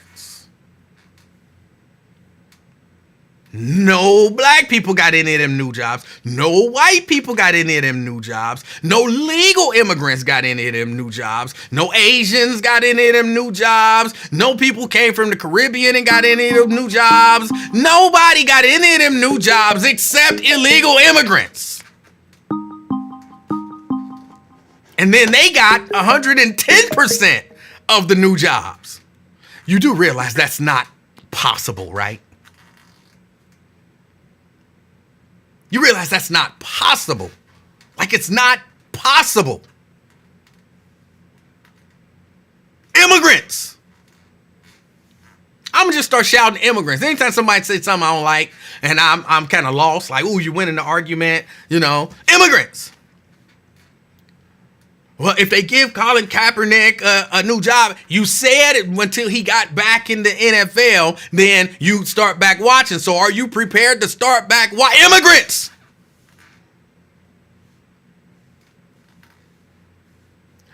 More than 100% of all the new jobs in the NFL went to illegal immigrants. 130% of all the new jobs went to illegal immigrants.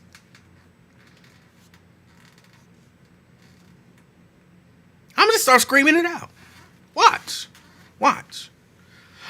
Key. Emmanuel. Yes. You pick my ears to do all the screaming immigrants, huh? Hey, everybody gonna hear it. Don't get me caught up. If you get me stuck, Key, if you catch me in a bind, you know what I'm gonna say. Yeah, you gonna say all the cuss words in the world. Immigrants! Oh my, Emmanuel.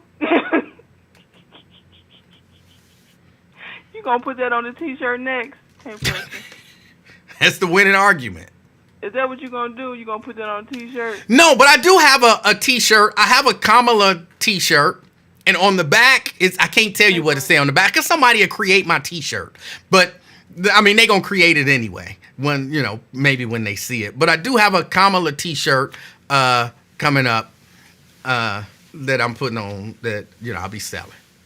Oh, okay. What, you going to have pictures of her dancing on there? No. Oh, okay. They be showing her out in the crowds dancing at the party. No, the front, it just says Kamala 2024. And then on the back, it says, vote for the prosecutor, not the criminal. But the criminal is in orange. Oh, okay. What kind of shirt you got on right now? You made that too? Yeah, it just say Alabama State University. It's black and white. And you made it? Yeah. Because their colors are black and gold. And, I just did a black and white thing on it. Emmanuel, you ain't going to learn, is you? Huh? I said, you ain't going to learn. I said, trademarking again, you ain't going to learn, huh? I'm not selling it. You can make anything you want to make. I'm just not selling it. You on a public network. That's okay. You reach thousands and millions and overseas. But I'm not selling it. I'm not selling it. As long as you're not selling it, it's fine. Is that what you think? No, that's true. Okay, think about it like this. Mickey Mouse. Let's use Mickey Mouse. That before with me. Mickey Mouse is trademarked, right? Mm-hmm. If you could draw, could you sit down at your desk at home and draw a picture of Mickey Mouse? Right, we did the same scenario last time. I told you about that trademark. And I say I'm in the comfort of my own home where ain't nobody see me drawing it. It don't matter. You can go anywhere and draw a picture of Mickey Mouse, but you can't sell that picture of Mickey Mouse. But they can't stop you from drawing it. Okay, man. Okay. All right, what else you got on the agenda? What else you talking about besides the immigrants? We talked about Republicans versus Democrats. We talked about, are you somebody if you're not in a gang or living a street life? Okay, I heard that. I had to listen to that before I headed out the door. I listened to that when Twin said he gone. Yeah, we talked about whether or not they should take the kids' phones at school, and we talked about whether or not they should have uniforms at school. Okay, hey Brenda Early. Okay, what did you think about the uniforms at the school? I'm not for uniforms at school. Okay. Well, do you know why they put that in place at some schools? The uniforms? No, why? Because kids were wearing halter tops, ripped jeans, tight-fitting clothes. Well, then you just come up with a dress code. Well, that is the dress code, the uniform. That's the dress code. No, but you can do a dress code that doesn't require a uniform. Well, that's what they want to go with. Okay, I'm not in favor of that. Hey, Nathan, you live in... Where your brother been at? He ain't been calling in, has he? He been in Toledo. I know, but he usually call in and be talking for about a half an hour. I ain't been hearing him. Hey, you Underwood. What happened? Maybe I've been doing half decent so he doesn't have to call in and correct all of my mistakes. Call in so he can talk to you for half an hour. And then we need him sitting next to you. What happened? I thought he's supposed to come down here and y'all supposed to do a show together. What happened? He refuses to come back to my studio. And Nathaniel, you know this my voice. Come on now. Get with the program. He refuses to come back to my studio. I can't really tell you why, but I can tell you that it's got something to do with him and his daughters. And they refuse to come back to my studio. His daughters are haters. and they have convinced him. His daughters ain't never been there, have they? They've been here. They wasn't on camera, but they've been to the house, right? But they are haters, and they've convinced him to not come back to my studio. He barely get opportunity to come back to the house. Oh man, y'all got beef, huh? They got beef with me. I don't have beef with them. Oh, probably because you weren't sharing your gender snaps. That's probably what it was. They said that MF ain't doing some of them ginger snaps. And of course, I'm just being silly. I'm picking a fight with my nieces. That's it. Oh, okay. Well, don't put me in it. And you better not say nothing about my Chelsea, because where she been at? She ain't been fooling with you. Cause she living in that big house. I know, see? Get it together. Yo, Underwood want me to do the wrestling report. Yo, Underwood, I ain't got no wrestling report. The only thing I can tell y'all about that movie I was telling y'all about. What was it, Claw? What I said was, Emanuel? I don't know. I forgot what it was about them. The brothers, the Von Erich brothers. Oh yeah, the Iron Claw. The Iron Claw. That's the only thing I can tell you. Okay, hey Saban. And see what else. What you think about the pouches, the phones in the pouches? What you think about that? What's your opinion on that? I don't like it. I think. Now look, I'm not in the schools. So I can't say exactly what's going on in the schools. Okay, well so I'll tell you. Hold on, let me get out what I as an outsider looking in. It seems reasonable to me that the policy is keep your phone put away. And then if you get your phone out, then it goes in a pouch. And then if it becomes like to epidemic proportions where it's a big distraction, then all right, sorry, everybody got to put their phone in a pouch. And so that's what they came to now. This is why the conclusion has came to that. Because what was happening, Emanuel, they were like instead of doing their schoolwork, they were on social media doing TikToks in classrooms, on their phone, their parents calling them, checking on them, and weren't doing their schoolwork and just being distracted by a phone all day. Phones ringing in the classroom, so teachers was tired of taking them and having parents come over here at the end of the day and getting into arguments and discussion with the parents, so they decided to do the pouch thing, to put the focus on education in the classroom. Okay, I'm not sure if that's true, so... I in the classrooms, I wouldn't tell you, I wouldn't be making up stuff. It might just be your perception. I don't... I've been in You've never said that you're an educator, so... I'm not no educator, but I'm a parent that's been in the class, been in the schools witnessing. I'm a parent. I've been in schools. That don't mean have you witnessed it. No, I haven't.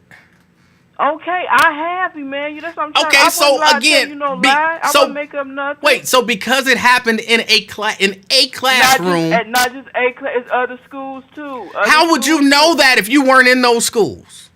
I know it. I'm telling you, man, I've been in more than one school. I'm just letting you know that, Emanuel. I've been in more than one school. Okay. I'm not going to name the schools I've been in, but this is high school. I'm talking about high school. I'm not talking about, I don't know about what's going on in elementary. You ain't been to all the high schools. You can't. I didn't say all of them. I said some of them, Emanuel. All I'm saying is, your anecdotal evidence does not necessarily mean that they need to implement that as a policy for all the students. They know it too. So, Emanuel, I'm just saying, goodness, Emanuel. Dang. I know Daryl Carpenter, he trying to beef with me now. So you don't know what's going on in the school. Hold on. Immigrants. Did you know? Hold on, no. Key, did you know? Key, did you know? Did you know that 117% of the problems with cell phones come from illegal immigrants? Did you know that? I didn't know that. There you go. 117%. Thanks for telling me. Yeah, we get rid of the illegal immigrants. We won't have no more phone problems in schools. Oh my goodness. Hey man, you are a genius. You just solved. What about world hunger? Can you solve that too? What you got on that? What you think? No, I can't. What's the reason for world hunger? I can't solve that one. Oh man. But I can tell you about them phones. It's illegal immigrants' fault. Oh man. Daggone it. Okay, man. Okay, I'm just in on this note. Today is my birthday today, okay? Oh, well, happy birthday, Key. Why didn't you lead off with that? Because I had to end with that just in case it got too crazy, which it did. You should have led with it's your birthday. And you how old? I'm in my 40s. All right. Are you just now in your 40s, or you know? I'm in my early 40s. Kinda okay? deep into the Gonna leave it 40s. at that. Thanks, your Underwood. Now, send me $50. Just because you can, just because you got it like that. Who? You, zell me $50. Me? For my birthday. Hold on, me? Yeah, you. Let me tell you, I would. You but making T-shirts and stuff? No, I would. But them illegal immigrants got all my money. Did you know come that on, 172% of my money goes to illegal immigrants? Oh, come on. 172% of my money goes to illegal immigrants. Oh man, y'all hear him excuse why he ain't gonna Zelle me? I only got Zelle. I ain't fancy with the cash app and all that. I only got Zelle. Alrighty, man, you enjoy the rest of your day, okay? Don't get in too much trouble. And don't get a brain freeze by saying immigrants, okay? I'll do my best. Alright, nah, not no fun bucks here. I want the real bucks. Alright, enjoy the rest of your day, okay? Keith, Be safe. thank you for your call. I appreciate it. All right, y'all. I don't know that I have anything else. I do actually have something else, but I have other things that I have to do as well. I had another couple videos that I wanted to play for y'all, but I gotta go. Janice says that uniforms were originally kind of put in place for poor students because they didn't have the kind of expansive wardrobes of other students. I blame parents for that. You got to teach your kids. This is what you got. Be proud of it. This is what you got. Be proud of it. Keep it clean. Keep it nice. And you'll be fine. Don't worry about what people got to say. Every time somebody teases you, we're going to change the rules. Somebody don't like your haircut. Now everybody had to have the exact same haircut. I don't like that. I think we have to teach young people. Everybody not going to be the same. Some people going to have more. Some people going to have less. Sometimes people going to make fun of you. You just deal with it.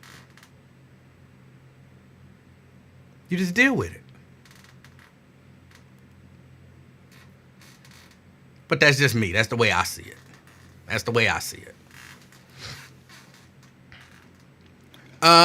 Anything else? All hearts and minds are clear. Anything else?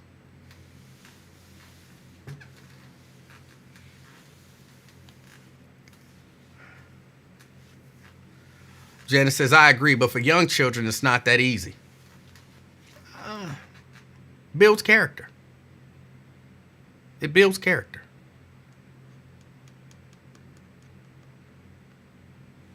Shahara says, did you see my comments? I did see it come in, but I didn't read it. Wasn't it long? I was talking when it came in. Hold on, let me scroll back. Shahara always trying to bully me into reading her comments when she sends them at when I'm on a roll. Oh my goodness, you sent it a long time ago. Hold on, I'm still scrolling. Oh my goodness. Oh. Okay, here it is. Shahara says, and they're so butthurt she didn't choose Shapiro as her VP. They would have threw him under the bus so bad just for being Jewish. They were just itching to say it. That broke their spirit, her not choosing him. Yeah, I talked about that earlier. Not earlier today, earlier this week. That one of their things now that they're using is that Kamala and the Democratic Party is anti, what do you call it when you're against Jewish people? I just said it the other day. It's not, I don't know why I keep on saying anti-schizophrenic. What is it? It's anti something to begin with an S. I am drawing a blank and I'm not going to move forward until I figure it out. Anti-Semitic, thank you. Nobody put it in there. Yeah, they're trying to say that the Democratic Party is anti-Semitic because they didn't choose Shapiro. Like, they are grasping at straws.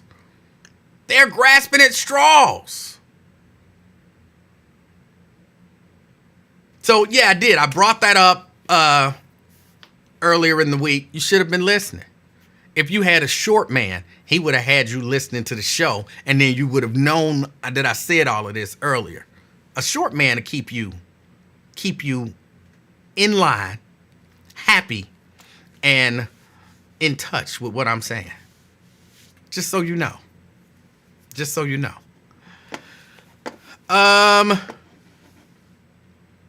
Anything else? Anything else before I get out of here? Yes, those illegal immigrants kept her from listening. That's for real. If you pay attention when they bring up immigrants, immigration, it's usually when they got nothing else. And they get really passionate about it.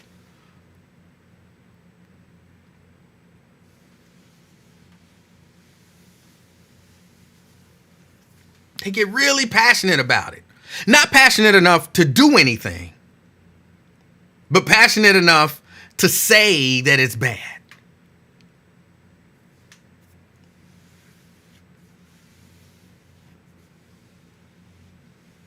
Passionate enough to say that it's bad. Oh, Ron, only because I see you there. Did you see? I read where the U.S. See, now I don't remember the number again, but the U.S. Increased their oil production rate. So they are still, and now by far, the largest oil producer in the world. So you want to vote for Republicans so that we'll pump more oil. But we're already pumping more oil. Now what you got? Now what you got? I remember that was one of your things. They'll build those strategic oil reserves back up. Because they're pumping a lot of oil. Ain't that what y'all wanted? It's a good thing, right? Well, it would be a good thing if Trump was doing it. But since Joe Biden is doing it, then it's bad, right? They're going to pump all our oil. We're going to be out of oil. They're going to pump it all, and we're going to use it all and sell it all. And then what if a hurricane comes? Right? That's right, Will. Drill, baby, drill. They drilling. They are doing what y'all want them to do, so why would you not vote for them?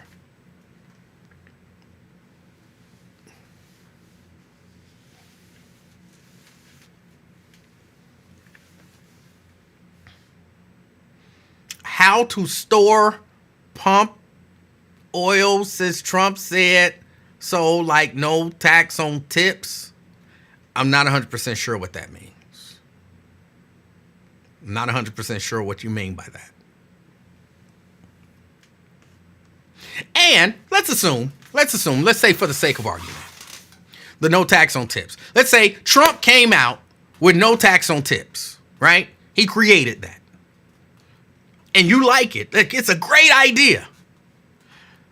I think it's something great for one party to look at the other party and say, you know what? You came up with a great idea. Let's adopt that same idea. So now we all agree. We're on the same page. You stole his idea. A good idea is a good idea. If you say, let's feed the hungry, and then I say, you know what? Right. Let's feed the hungry. Why you want to feed the hungry now? Well, you came up with it. I agree with it. It's a great idea. Let's feed the hungry. No, I don't want to feed the hungry now because I came up with the idea. Okay. But we both agree we want to feed the hungry. Let's just go feed the hungry. Well, I get credit for the idea. Okay, whatever. Can we feed the hungry now? No, before we feed the hungry, you got to say it was my idea. What's more important? Who had the idea? Or feeding the hungry? So, okay, she stole one of his good ideas. For the sake of argument, she stole one of his good ideas. Why don't he steal one of her good ideas? Why don't he come out in support of the George Floyd Act or the John Lewis Act? You stole my idea, I stole your idea. I think we can make that a thing. Everybody just come up with great ideas and the other party steal it so that everybody's on the same page, and then we can do all this amazing shit together.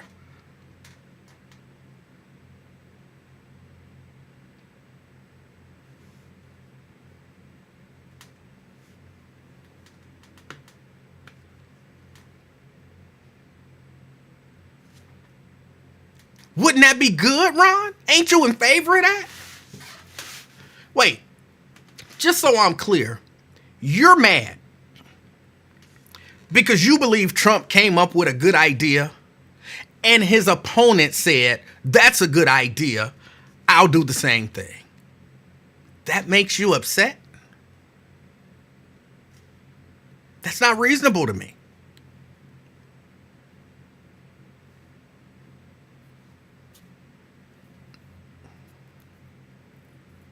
That's not reasonable to me. At least for me, I would say let's celebrate that. I'm still waiting for them to come around to the Affordable Care Act. They can steal that idea. Hey, Donald Trump, they stole your idea. Why don't you steal the Affordable Care Act? Let that take place of your bigly beautiful healthcare plan that you've been talking about since 2014, I believe. Remember when he was running back in 2014, he was saying he was going to get rid of the Affordable Care Act, and he had a big, beautiful healthcare plan. Big, beautiful healthcare plan. It's been 10 years and we ain't seen one single detail of that big, beautiful healthcare plan. Just steal the Affordable Care Act. Right, Nate? He can call it Trump Care. The best care act ever. The likes of which the world has never seen. Or ever seen. I don't remember which. I don't do a Trump impersonation. But he do his hands like that a lot.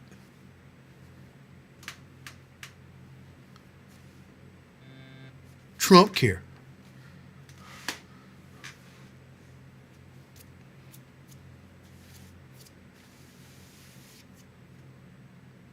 Why don't you, Ron, call your Republican representatives and advise them to steal Obamacare and turn it into Trump Care?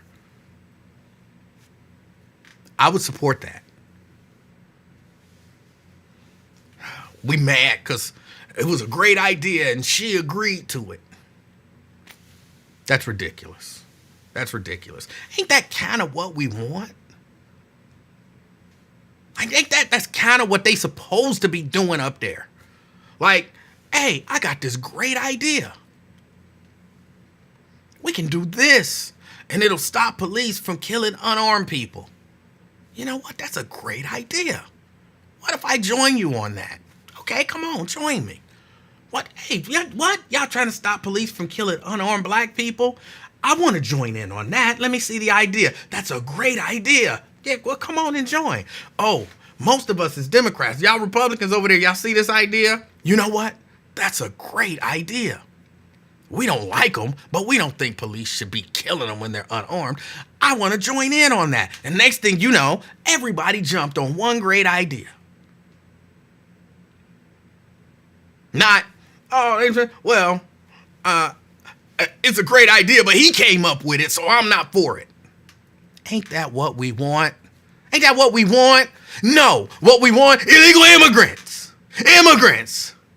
Illegal immigrants. They got 124% of all the new jobs. All this job creation stuff, 124% of those jobs went to illegal immigrants.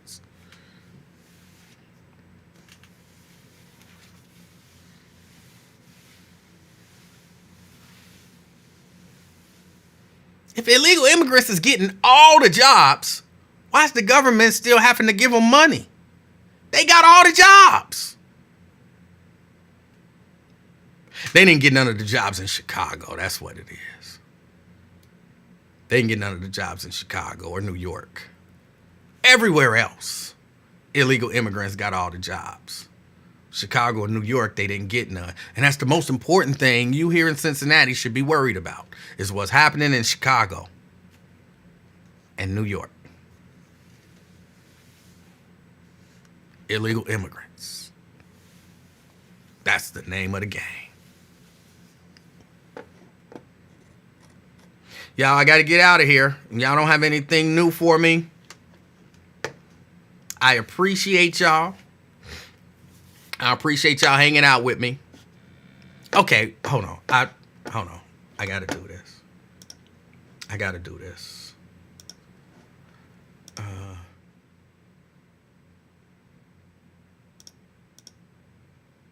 Trump says he's not ranting, but Okay, I don't want to hear that part. Hold on. Is this the part I want? I'm saying for Donald Trump to have already been president once and coming back with No, that's not the part.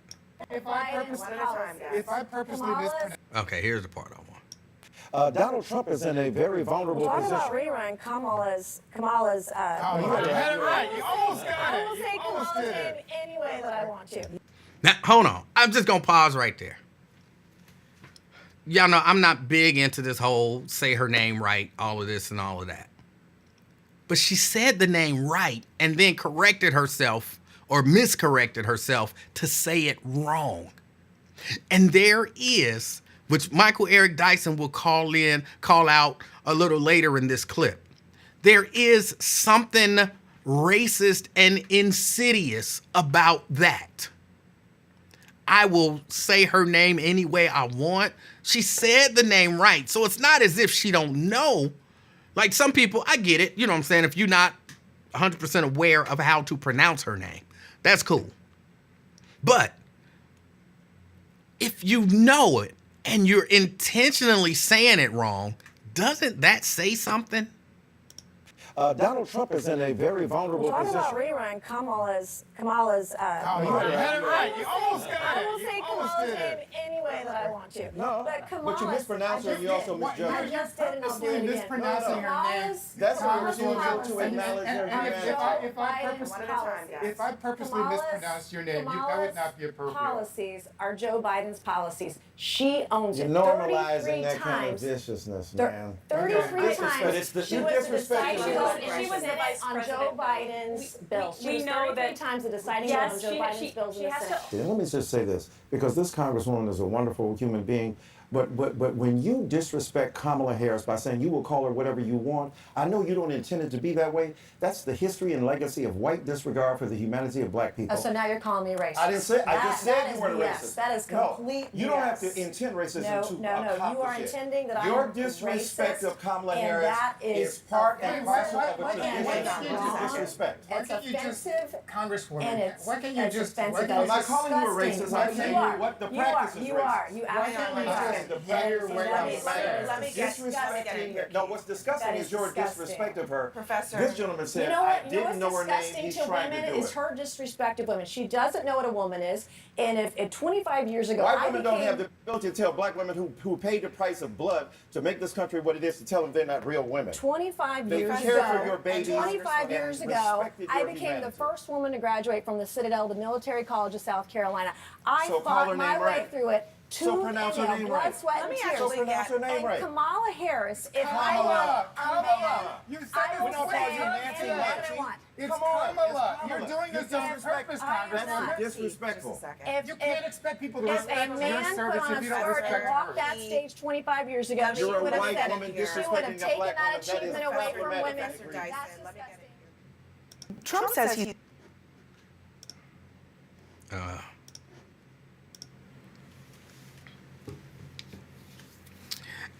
I think a few things about that. A few things about that. Clearly, she knows how to pronounce her name. She's made the decision that she's not going to say it right. Which, to some degree, so what? But on another level, kind of what Michael Eric Dyson was kind of getting to, That's not new. That's not new. While I know it's fictionalized.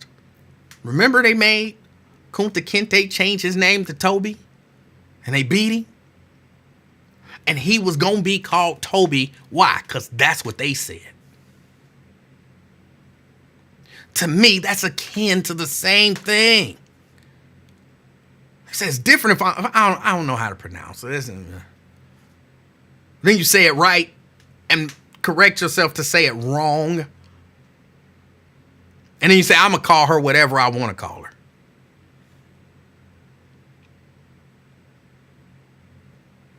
Come on. Come on. You might as well call her Toby. And then she put Michael Eric Dyson on the defense, which was really good, by the way. I mean, it's a good strategy. Oh, so you're calling me a racist? It's almost like she put him in a trick bag where, what, are you not allowed to call racism racism? That's the goal. And y'all, we almost there. We are almost there. She had him bumbling and stumbling to say anything but you're so you're calling me a racist? And, well, I didn't say you was a racist, but I'm saying that, you might not intend racism, but you can still accomplish it. Oh, no, you're saying I'm a racist. No, I'm not saying you're racist. Oh, no, you're saying I'm a racist. I would have been like, yeah, bitch, you're a racist. What? Any more questions?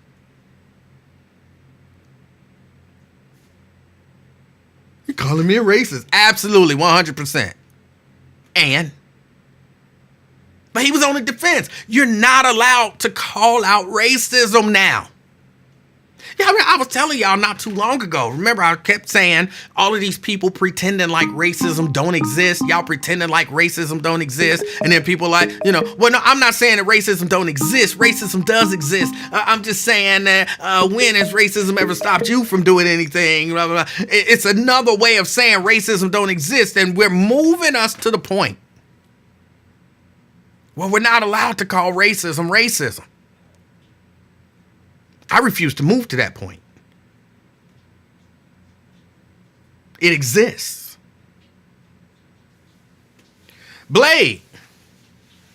Hey, King. Hey, good point. Let me ask you something.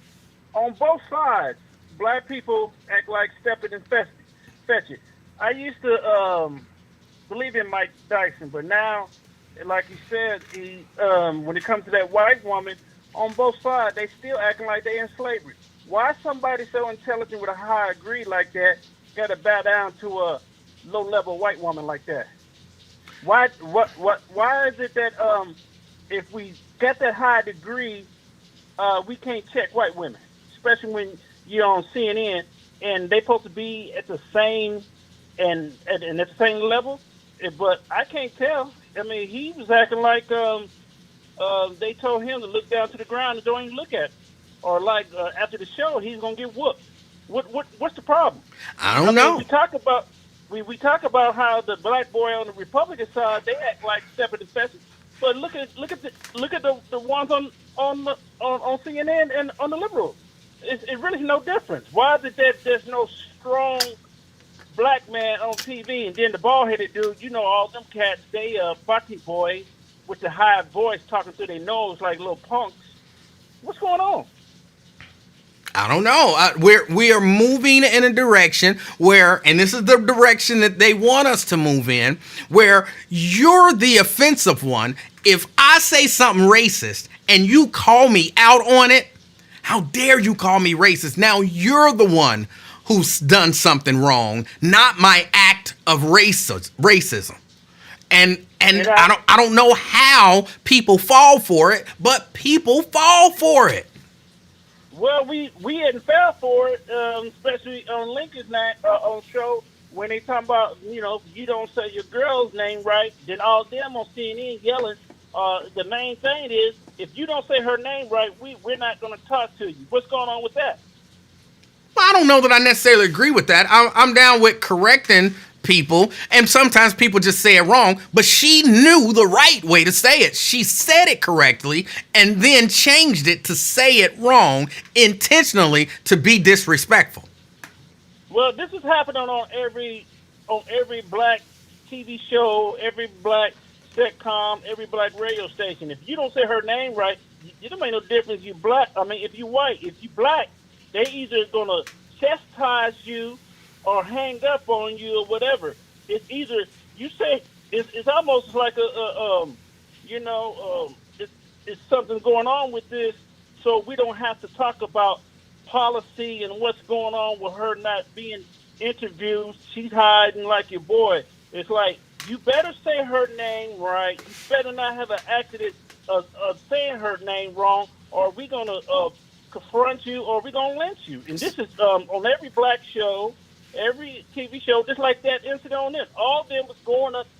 It was about, if you don't say her name right, we're not going to talk about nothing else. No. That wasn't, I can't say that doesn't happen, but that's not what was happening there. Well, it's happening everywhere else. It's like it's intentional because ain't nobody heard from her. Well, the simplest way, though, Blade, for the Republicans to handle that, just say her name right and then talk about the stuff that you want to talk about. Well, this ain't even Republican. This on liberal shows. If you don't say her name right, it's like they chastised Ozzy on Slickback show. I don't know who Slickback. These are black shows. I ain't talking about what's his name, the Sharpton show. They chastised him and made him cry. I doubt that they made Ozzy cry, but you can just say her name right then, and then you don't have to worry about it. I understand what you're saying, but it sounds like we going across two paths. Where is she? Why is she not being interviewed? Why is she hiding? She's been answering questions almost every day to the media. Are you sure about that? 100%. You can turn on your TV and see it. Then why is the media saying they haven't heard from her and she's not being? Because those are conservatives who are trying to push that narrative. Again, they're grasping for anything. They also said she's anti-Semitic. Well, just the other day, old boy on CNN said the same thing. Okay. And, like, CNN can't have people who lean Republican? Nah, your boy is not Republican. Is his name Bob something Hoskins or whatever his name is? I don't know who you're talking about. Yeah. Okay then, King. You're doing a good job. Thank you, sir. Uh-huh. Have a great day. Yeah, they'll come up with whatever they want to come up with. They'll come up with whatever they want to come up with.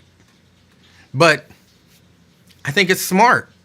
I wouldn't be doing no interviews either until I've got no sit-down interviews, until I got my policy together, and especially, once this convention is over. That only makes sense. Shannon says Kamala's husband is Jewish. Right, which makes it even more ridiculous that they're calling her anti-Semitic for not picking the governor out of Pennsylvania. But that's what they are doing. For real, I'm not making this up. They said she and the Democratic Party are anti-Semitic because they didn't pick him. I'm not making it up. Her husband is Jewish, but she's anti-Semitic because she picked the candidate that they didn't want picked. And now that candidate is the best candidate ever. But if she would have picked him, they'd be tearing him apart. They were, see, this is what happens sometimes. You sit there and you strategize and you say, okay, if you look at it, she needs to win Pennsylvania. So she's probably going to pick, what's his name? The governor of Pennsylvania. I don't know why I can't remember some stuff today. But, okay, she's going to pick him. Let's do some opposition research and get all of the dirt that we can get on him, because that's who she's going to pick. And so they weren't even looking at Walls. They weren't looking at these other people. They had planned against, thank you, Shapiro. They had planned against Shapiro. And then when she went a different direction, now they mad. We did all of this work. You know what I'm saying? It's one of those things where just when I thought I knew all the answers, they changed the questions on us. That's what happened. They was ready to pounce on Shapiro. They were ready. I don't know what they had on him, but trust me, they had something on Shapiro. They wanted Shapiro. She didn't pick Shapiro. How dare she not pick Shapiro? We was prepared for Shapiro. We got all of this stuff on Shapiro. We were gonna tear Shapiro up, and then she didn't pick Shapiro? What? She's anti-Semitic. What we got on walls? Well, nothing really. Oh, God damn it. Get some stuff on walls. And why they trying to get stuff on walls? She's anti-Semitic for not picking Shapiro. It's crazy. That's what happened, and that's why they were calling her anti-Semitic.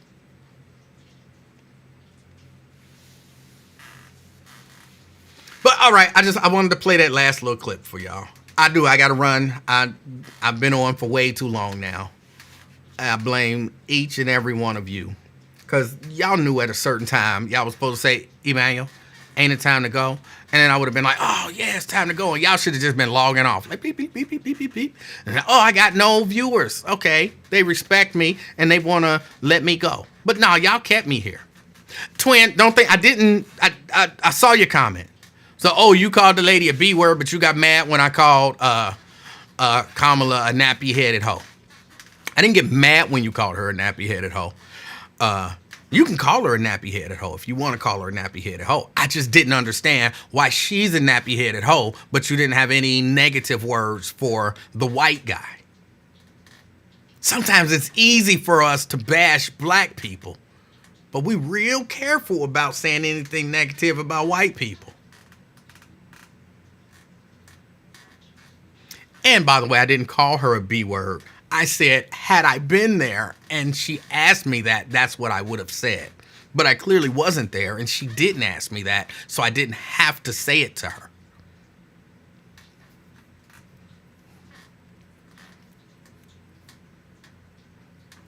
It's a difference. You might say it's a difference without a distinction or a distinction without a difference, but it is a difference.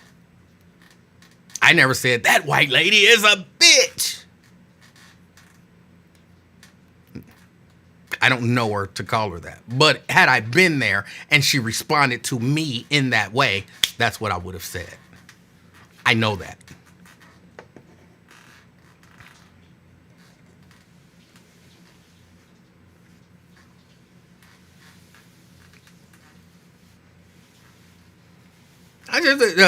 Jeannie says it's called indoctrination, Emanuel.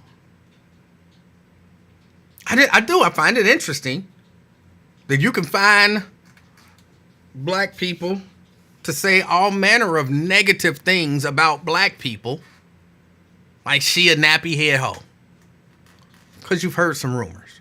This man been convicted of 34 felonies, and you can't find anything negative to say about him.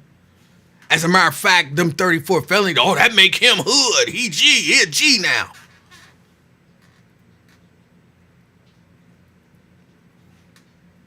That says something.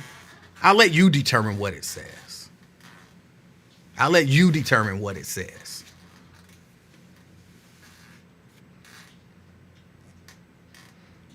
I'm the opposite, if anything. I am much more apt to say something, if at all, something negative about negative white people than something negative about positive black people.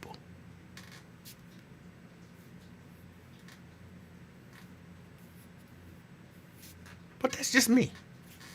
I'm a neutron. I guess that's how we get down. Maybe if I was out in them streets, then I wouldn't have any issue bashing black people every opportunity that I got and big up in white people. Actually being afraid to say something negative about white people.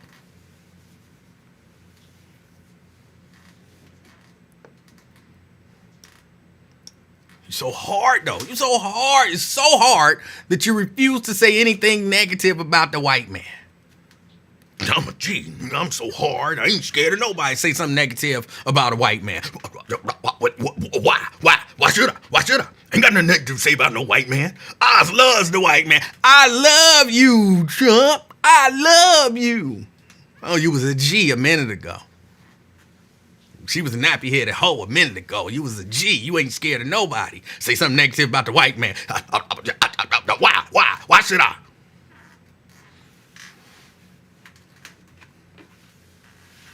Don't think that we don't see all of that stuff. We see it.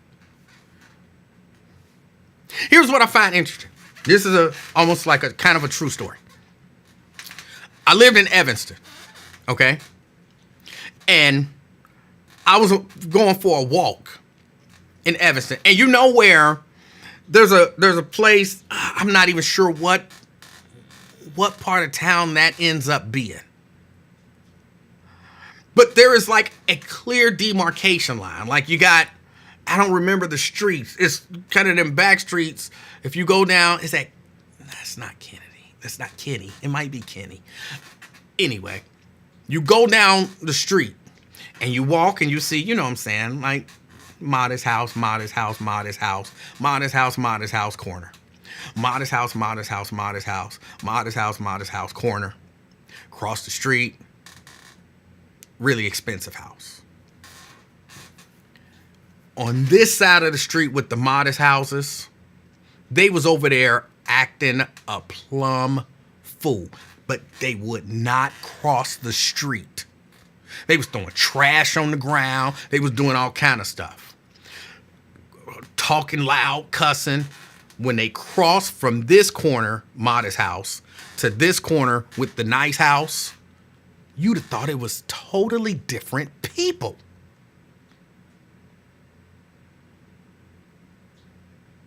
And I'm not making this up. This is 100% true. I wish I could remember the street that it is.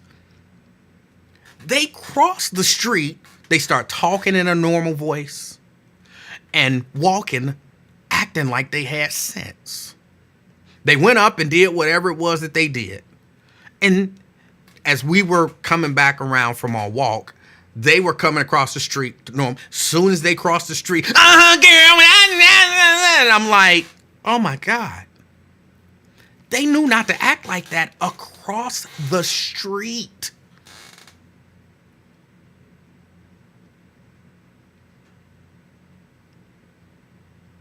They were not going to act like that across the street. People know when and where and how they can act up. People know that.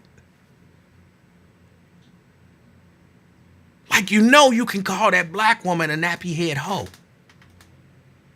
But you know your black ass better not call that white man nothing negative.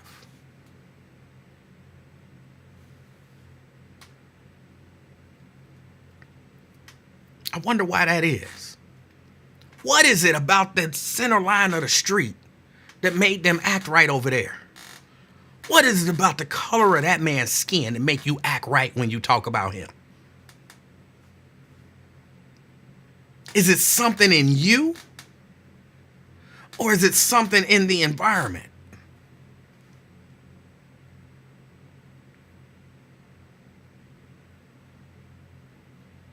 I don't know. It's a legit question to me. Because they sure as heck knew not to act the fool across the street. Just like he sure as heck knew not to say anything negative about that white guy.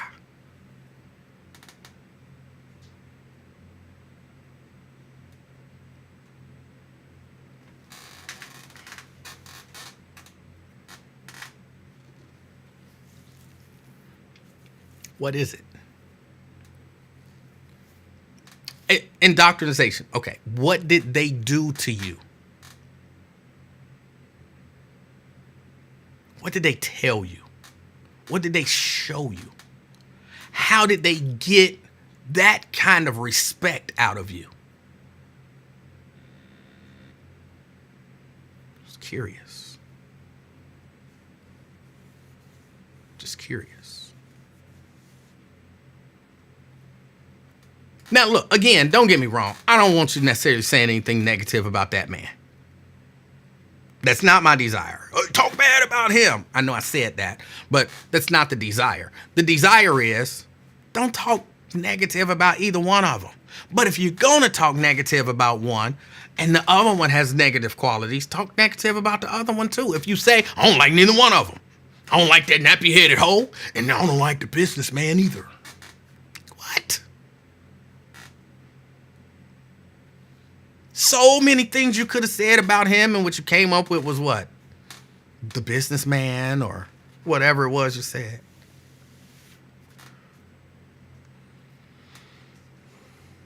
Yeah, interesting. All right, y'all. I do have to go. Jeannie says it happened during slavery and was passed down.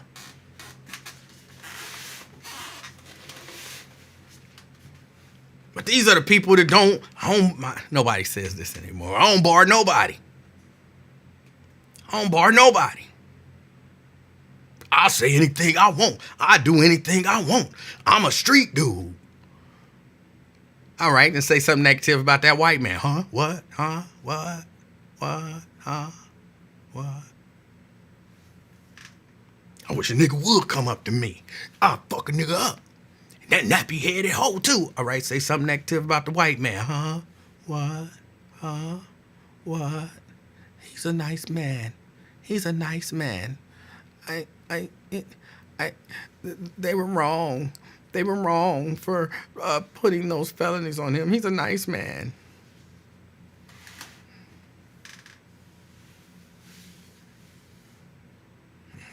Just interesting. I see things and they're interesting. That's it. That's it. You're not going to tell me why you won't say anything negative about him, which is fine. But I just want you to think about it within yourself. And you don't ever have to admit it out loud to me or to anyone else. But at some point, I want you to think about it within yourself. Why was I so comfortable disrespecting and dismissing that black woman, but so uncomfortable even having a negative thought about that white man? Just think about it for yourself. Be honest with yourself, not me. I ain't nobody. You know what I'm saying? I ain't no street dude. I ain't nobody. But just think about it for yourself. All right, y'all. I got to get out of here. I really do have to get out of here. It'll be 10 o'clock and I'll still be talking about I got another clip to play. I got to get out of here. I do have another clip to play, but I'm not going to play it. I got to get out of here. I blame y'all. I blame y'all. Enjoy the rest of y'all weekend. Be safe. Yeah. Be safe. And all of that good stuff. And as always, be the reason that somebody smiles every day this weekend. Till next time, I'm out, y'all. Peace.